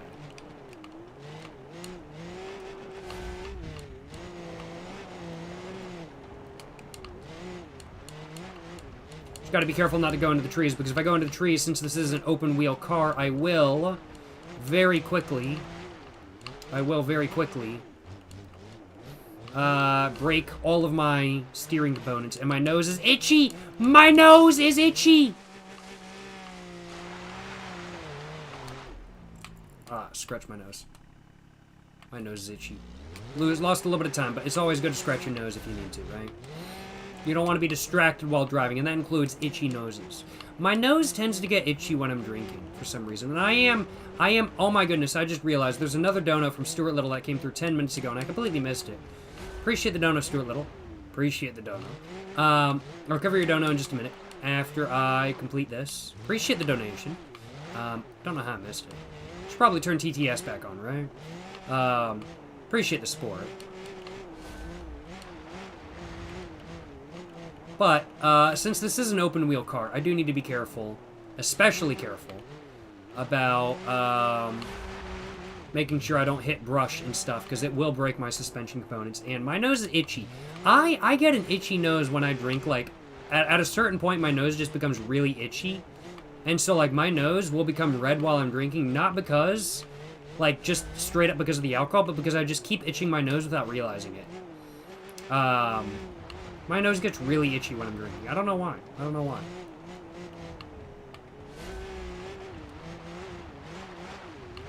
I feel like I'm doing okay, though. Not crazy good, but I feel I'm doing okay. Oh, we got rocks. Okay, slow down for this section. I don't want to blow out a tire. That would kind of suck. Okay, there we go.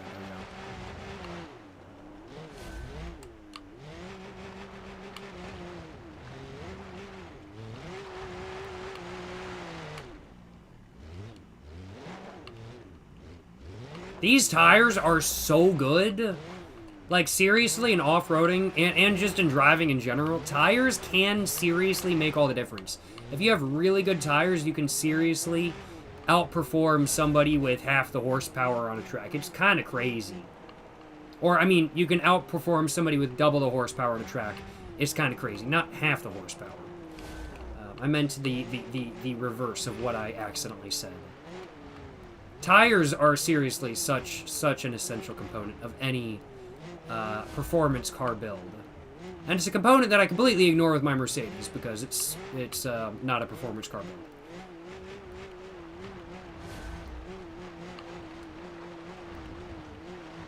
build. Rocks! Rocks! Rocks! Okay, we're good. More rocks. Slow down. We don't want to bottom out, ruin the oil pan. Don't want to pop a tire. Gun it through this mud. Gun it through this mud. Gun it through this mud. We're good. We did hit that rock, though. Back up. Go straight. We're good.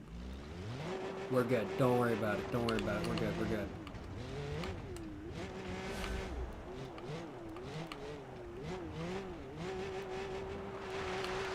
Gun it right through the mud. Gun it right through the mud. Right through the mud. Nice. Nice. More mud. More mud. I love Jungle Rock Island. Like, it's such a fun map. Like, West Coast USA is such a good map, but I also love Jungle Rock Island just so much. And I feel like it's kind of an underrated BeamNG map, I'm not going to lie. I really do kind of feel like it is. Like, Jungle Rock Island has been in the game for so long. I think even longer than West Coast USA. But I really do feel like it is kind of underrated. Like, I feel like it kind of gets sidelined to an extent, but it's such a good map. I love it. There's so much fun stuff to do on Jungle Rock Island. And all the missions are just great, kind of thing.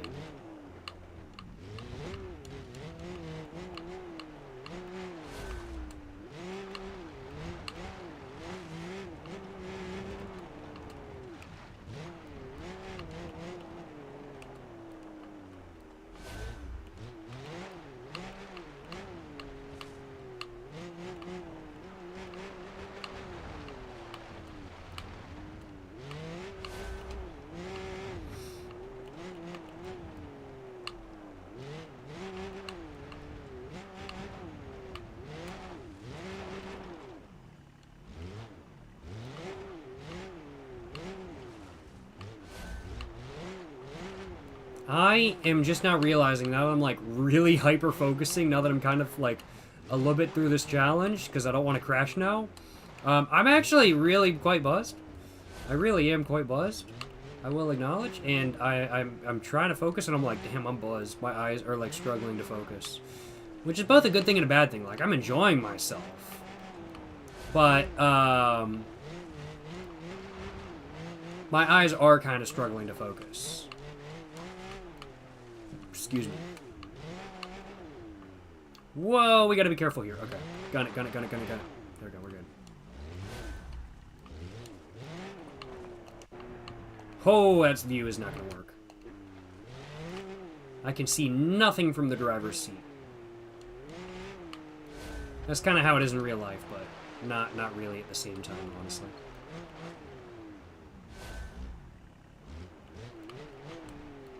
I kind of want to take. I kind of want to buy like a VR headset just to play BeamNG in VR. Like, I feel like I get motion sick as hell. I've played Pavlov once, and I really enjoyed myself because an individual I know does have a VR headset, and they were kind enough to let me play Pavlov for like 30 minutes once, which I really appreciate. But I got so motion sick so quickly. I was like, oh my god. I don't know how people do VR, because I got so motion sick from the VR. It was kind of crazy. And, like, BeamNG with it being a moving car, holy crap, I can't even imagine how bad the motion sickness would be, honestly. Like, I kind of want to do that, but I feel like the motion sickness would be just horrible.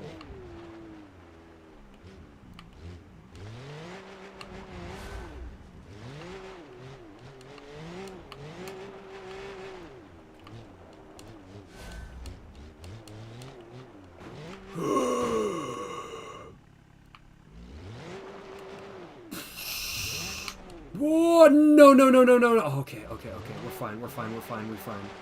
We're fine, we're fine, we're fine, we're fine. We're fine.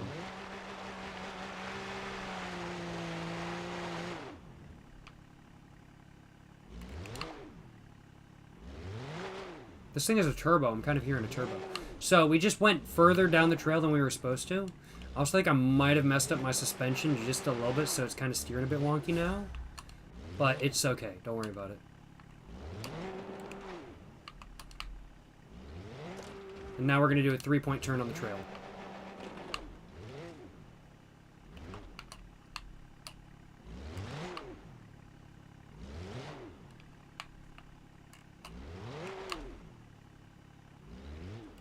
Or Actually, we're going to do a 4-point turn.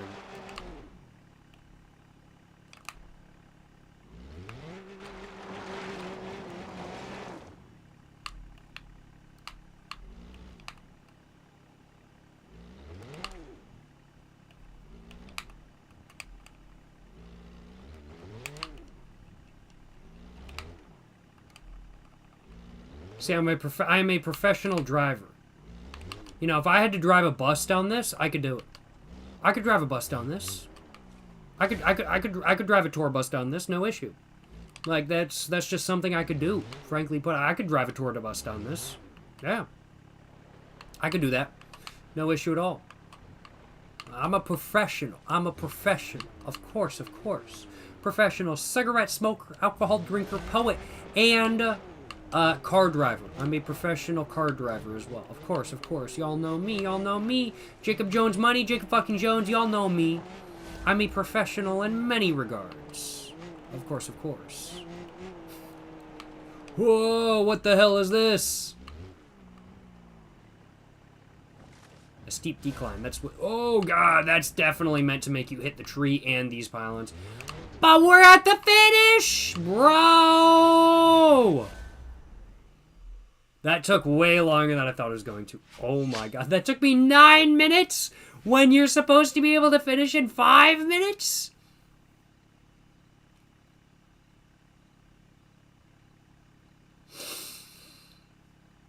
Good to know. I will not be trying that again. I will not be trying that again.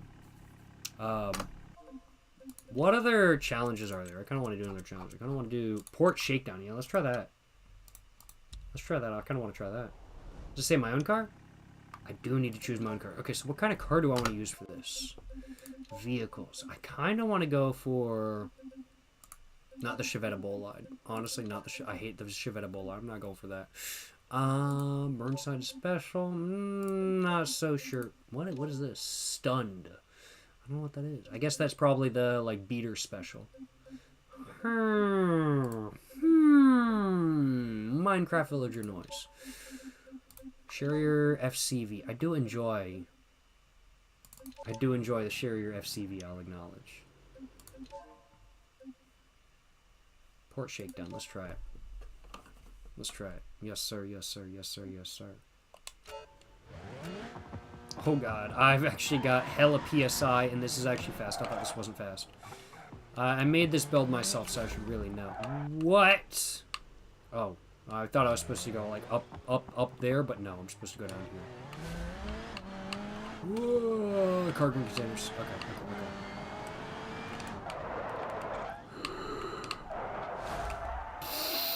Don't worry about it. Don't worry about it. We're good. We're good. We're good. We're good. We're good. We're good. We're good. We're good. We're good.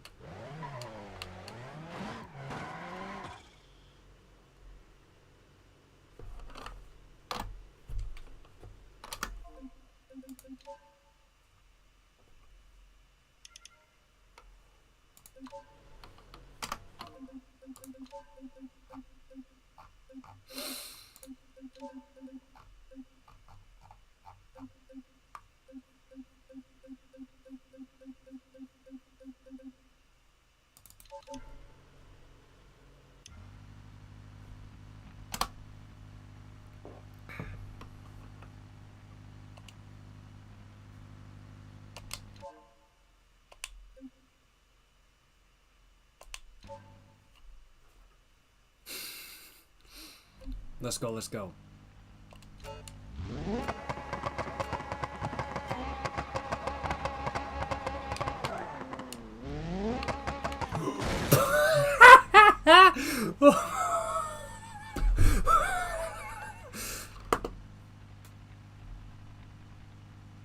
I'm just gonna have to say, I think we're winning the gold medal. I think we're getting the NASCAR Cup with that one. I think we're winning the Formula 1 trophy with that one. We're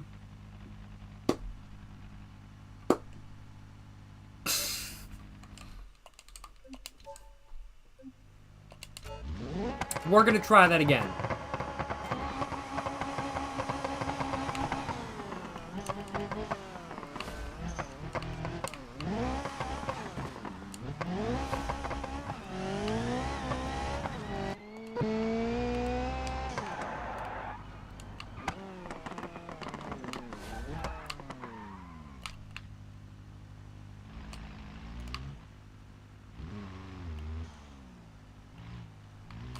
Three-point turn, you know, only the biggest baller moves. Only the biggest baller moves.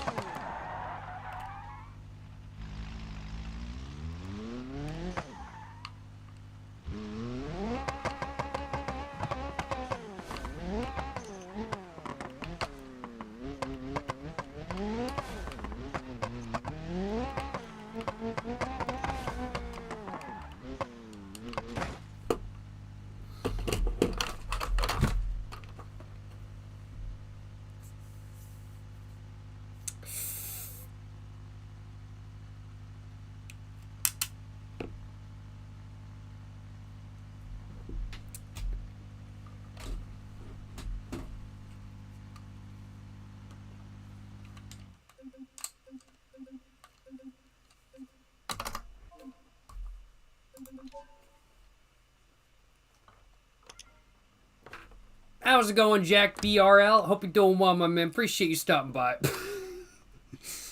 Hope you're stopping by. Yes, sir. Yes, sir. Appreciate you stopping by, my man. Hope you're enjoying the live stream. Hope you're having a great day. Excuse me. I just burped. I just felt like I needed to burp again. I feel like I shouldn't do this with the bus. So I'm not going to do this with the bus, but that'll be kind of funny to do with the bus, not going to lie. But I'm not going to. I'm not going to do it with the bus. I'm going to do it with the base manual 200BX. Because I need a slow car so I don't crash because I'm really bad with fast cars. And I just realized I forgot to cover Stuart Little's donation from 21 minutes ago. Thank you for the donation. As much as I hate to say it, thank you so much for the $10 donation, Mr. Stuart Little. I appreciate the donation, my man. Thank you for the donation. You're just saying, Jacob, your opinions on slow driver in the left lane. I personally hate them. Fuck you, and I hope you get alcohol poisoning. Just kidding. Hey, thank you so much for the dono. Appreciate the tenor. Once again, Mr. Stuart Little. I do appreciate it. Fuck you too, though. Fuck you too, though. You know what I'm saying, you know what I'm saying. What's my opinion on slow drivers in the left lane? Not a fan. I will acknowledge. Left lane is fast lane. Right lane is slow lane. If you're in the left lane, you should be going quicker than the slow lane. That's what I'm saying. Now, I am personally somebody of understanding, where if somebody is using the left lane as the passing lane, even if they're not going like as fast as you might want from the left lane, I understand why they're using it. And then they get over, and then everything's all good. So my opinion on the left lane is that it's the passing lane. I believe in using the left lane as the passing lane and then immediately getting over to the right lane from the left lane, as that's how it should be, kind of thing. You shouldn't sit in the left lane unless you're going 200 miles an hour. But even if you're going 200 miles an hour in the left lane, you should get over into the right lane if somebody is going 210 behind you, kind of thing. But yeah, my opinion on slow drivers in the left lane, not a fan. Not a fan. I got no beef if somebody's using the left lane to pass, but if somebody is using the left lane and they're going hella slow in the left lane, that ain't it. That ain't it, kind of thing.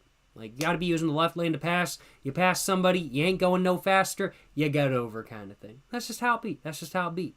And that's kind of my take. That's kind of my take, I will acknowledge. It's kind of my take.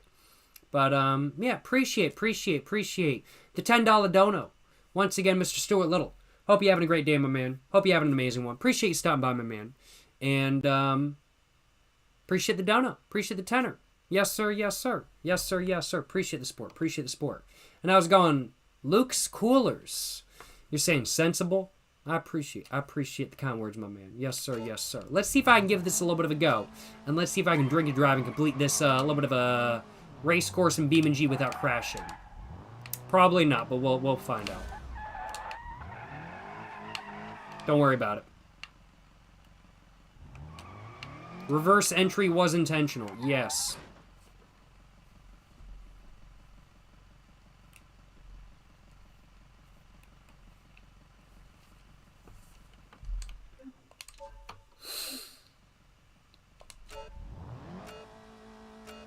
You have to make the car slower all the time? Nah, for real. Like, the slower the car, the better I drive. I'm horrible with fast driving cars. I feel like I'd be better if I had, like, really good, like, pedals and like, a really good, like, steering wheel with, like, a lot of weight behind it. I feel like I'd be much better in that scenario.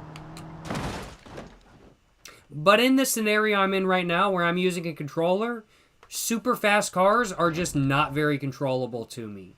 So I find slower cars to be a lot more easy to drive in BeamNG, and I find it to be a little bit more fun at times as well. Like, fast cars are fun, don't get me wrong, but definitely slow car fun is a real thing for sure. Almost fell into the wall.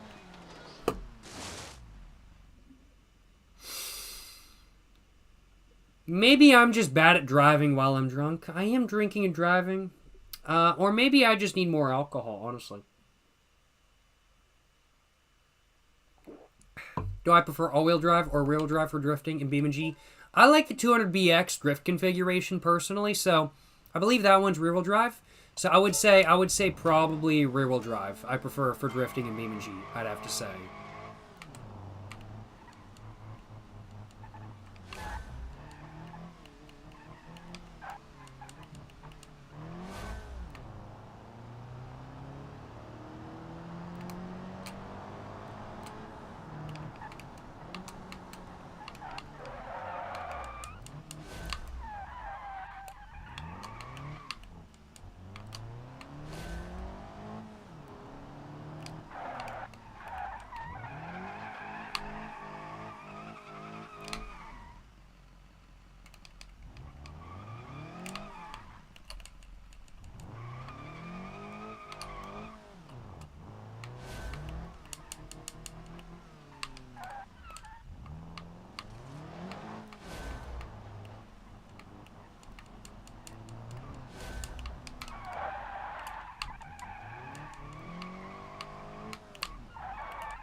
Whoa, we go on dirt! We go on dirt!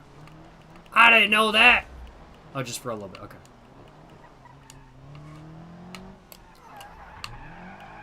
Oh my god!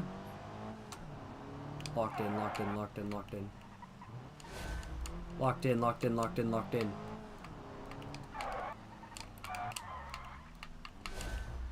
Whoa, okay, we did make contact! But we're good, don't worry about it, don't worry about it. We did make contact, but we're good, don't worry about it.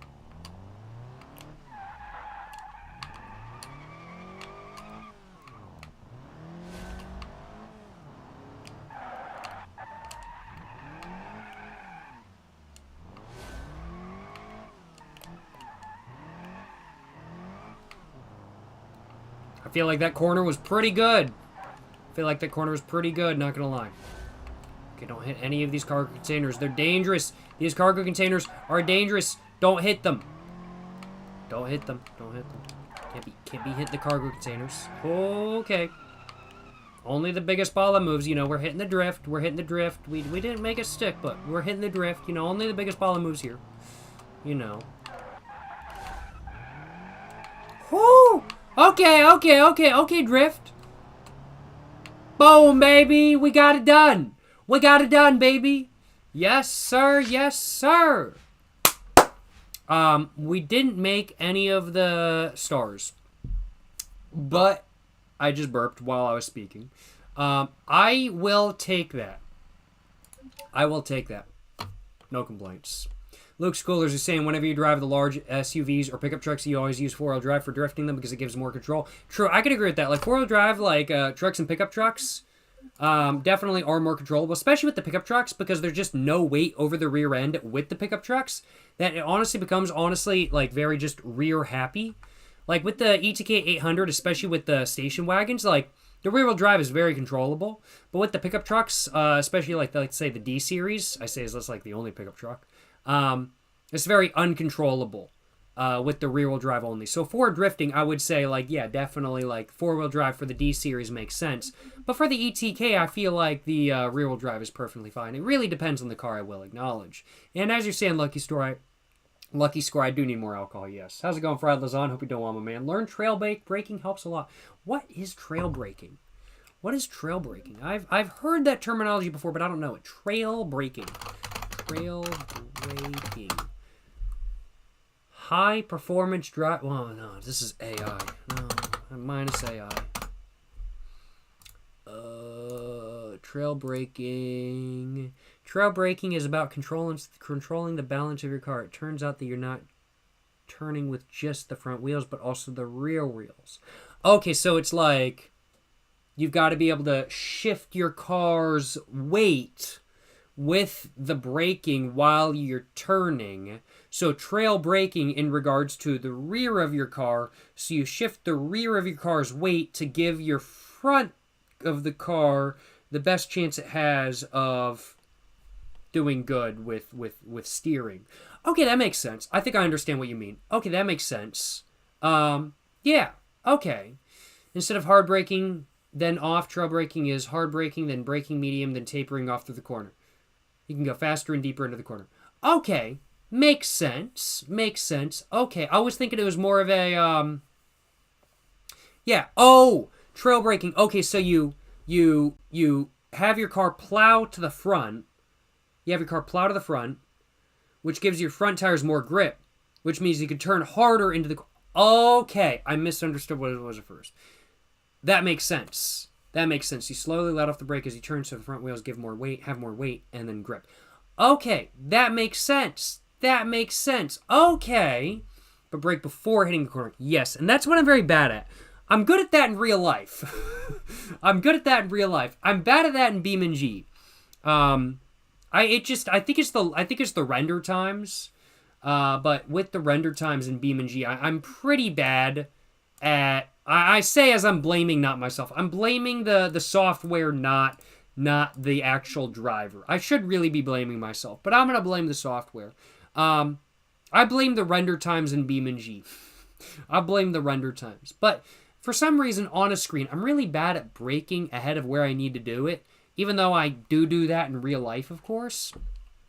So, I feel like VR would be the best bet. Or maybe just a steering wheel to kind of bring me into it a little bit more. Or maybe having BeamNG on my entire, like, screen, because I've only got it in one quarter. Like, literally, my BeamNG screen, like, it's that big. It's just, like, right there kind of thing. It's just right there. I just have it as a corner in my screen, I'll acknowledge. But also having good driving lines helps a lot, like the apex of the corner, coming from the outside and trying to make the smoothest curve around the corner. Makes sense. Understandable, yeah. So basically just good driving lines and just mitigating kind of your car's body motion with braking. Makes sense. Makes sense.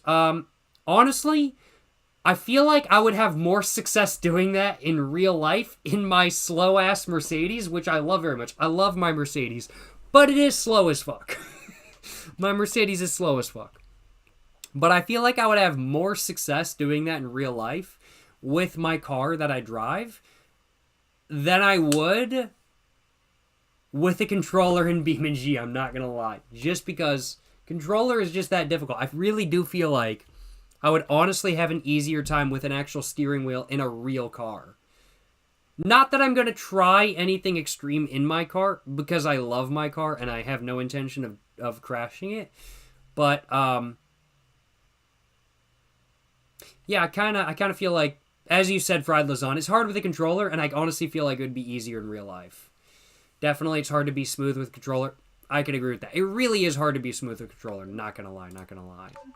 I kind of want to make a lowered version of the Gavril Blue Buck. I kind of want to do that. So I'm going to do exactly that. I'm going to go to the garage. There we go, right there. And I'm going to make a lowered version of the Bruckle. That's what I'm going to do. Controller in BeamNG is easy. I am not very good with controller. I feel like I'd be much better with wheel. Not going to lie. Like, I personally feel like I just have so much more control over a vehicle when I'm not using a controller. Now, it could be because I'm using the Titan submersible controller. This is a Logitech F310. This is essentially the same exact thing that they were using in the Titan submersible. Not lying, by the way. Seriously, this is basically the same thing. Just basically a different colorway. I've got blue rather than gray. But it could just be due to my controller. If I was using like an Xbox or a PS5 controller or something like that, I feel like maybe I'd have more control, but I feel like with a wheel, it really would be much more controllable. I'll acknowledge. I'm just very bad at controlling my vehicle with controller. Like, it's lots of fun, but I'm really bad at it. I want to make a lowered version of this. So what I'm going to do is I'm going to take the drift version. So I'm going to take this because this is super lowered. And I am going to mess around with other parts. So frame. Frame is frame. 4-door sedan body. 2-door hardtop body. Kind of want to do that, honestly. I kind of want to do the 2-door hardtop with all the lowering stuff. Front bumper, rear bumper, yes. Fuel tank, yes. Right ear sport, yes. Independent front suspension, I want to, yes, do that. Race front shocks, yes, I want that. Yes, that's correct, Steering, yes. Front sway bar, yes. I want steelies. I want to make this car look like hell. Perfect. Welded. Did it say welded rear differential? No. Limited slip.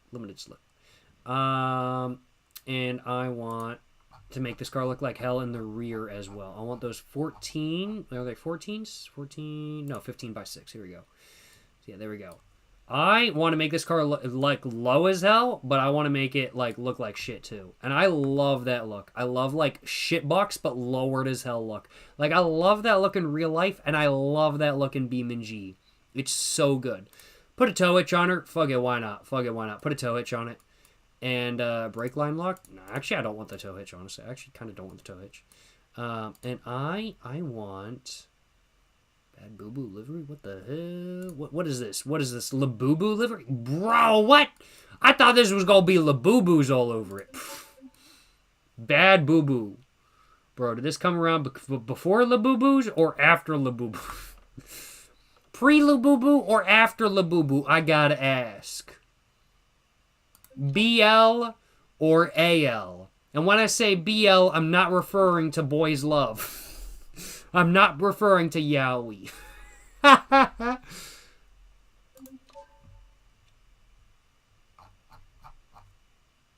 We're doing old color scheme, old paint. That's what we're doing. Oh, that looks so good, bro. I love that. Bro, I love the rust. You got a tow hitch on a diesel Mercedes? I don't, but I kind of want one. But it's also illegal to have a tow hitch on a car or truck if you are not using it. Or when I say tow hitch, I mean like the tow actual hook itself, not like the hitch itself. Like, you can have the tow hitch under your bumper, but like actually something sticking out is kind of illegal. But yes, I do want a tow hitch on my Mercedes, and you can get that in Europe, but it was never really made available in the United States, so I don't know where I'm going to get one, but I kind of want one, not going to lie. I do kind of want one, not going to lie. I will acknowledge. This looks sick as hell. I kind of want to change the engine, though. I want to make the engine the 291 V8. Adjustable rev limiter. Just rev limiter. Stock long block. Yep, works for me. Heavy duty engine mounts. Whoop, works for me. Side exhaust stock. No, we're going to side talk. Tubular. Yeah, might as well. Quad carburetors. Oh. No, we're doing two barrel carburetors because this is a big ball of move. 2-barrel carburetors, a big ball of move. So we're doing 2-barrel carburetors. Race oil paint. It works for me. 4-speed sport manual. We're doing race 5-speed because we ball. And we're doing just a normal flywheel. With no nitrous oxide. And we're going to go ahead and save this. Oh, wait. I haven't even finished this yet. I still need to tune it. Front suspension. Here we go. Spring height. Nothing. Apply. Whoo, bro, look at that. It looks so good. It's so low. Bro, it looks so good. Bro, hell yeah, brother. Hell yeah. No complaints on my behalf. Reverse gear ratio. We are going to actually leave that as normal. And we're going to actually put that like all the way so this can get hella high speeds in fifth gear. And front wheel alignment. Oh, there's a little bit of camber. Oh, we should probably fix that camber just to do that. And apply that. Oh, yeah, it's a little bit better. That's a little bit better. I'll take it. Rear is fine, honestly. Front, might need just a little bit more. 55. Oh, yeah, that's all good. That's all good. Okay, sweet. Oh, I see that. Still see that camber just a little bit though. It's much more prevalent like that. Let's like that. Oh, I feel like that's pretty good. I think that's good enough. All right, yeah, cool. All right, sweet. We're gonna stick with that. I kind of want to switch the hood out as well, so I'm gonna do that real quick. I kind of want to switch out the hood. Hood badge, cut hood. I don't want a cut hood. I just want a normal hood. Just want a normal hood. Hood badge. Nah. And anything else I'm forgetting to do. Am I traveling? It looks like hotel curtains and lights. No, this is actually my bedroom. I do all my live streams in my bedroom. I have these curtains up because I wouldn't exactly call my bedroom not messy, and I don't want to display my mess over the internet. That's just honestly why I have these curtains up. Yeah, no, these are curtains from Amazon. And this is actually standalone. Like, these are not like window curtains. These are just like curtains I actually set up like in my room. Like, my bed's right behind the curtains. But yeah, no. Always imagine it was your living room. I'm sorry to break your imagination what you thought it was, but yes, I do my live streams in my bedroom. My bed is literally right behind this right here. It's right behind it. Hate to say that.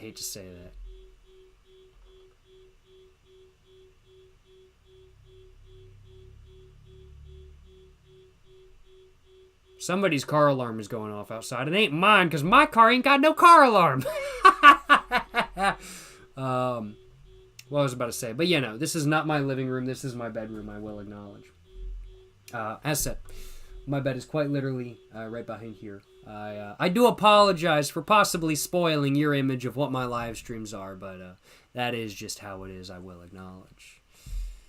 That's a better way, or that's a better place to have your gaming setup, though. It is, though. Having my gaming setup in, like, the living room would be quite awkward. Like, it would be kind of awkward, I'm not gonna lie. Like, I just feel kind of weird having my gaming setup in the living room. Like, in a second bedroom, I'd feel fine. But, like, living room, even if I live by myself, I don't know. I just feel kind of awkward with that, I'll acknowledge. Some carjacking happening randomly in the background. God, I hope not. I fucking hope not. That's for sure. I hope not. I hope ain't nobody carjacking in the background of my live stream. That would suck ass. I don't live in LA, so I fucking hope not. But hey, who knows?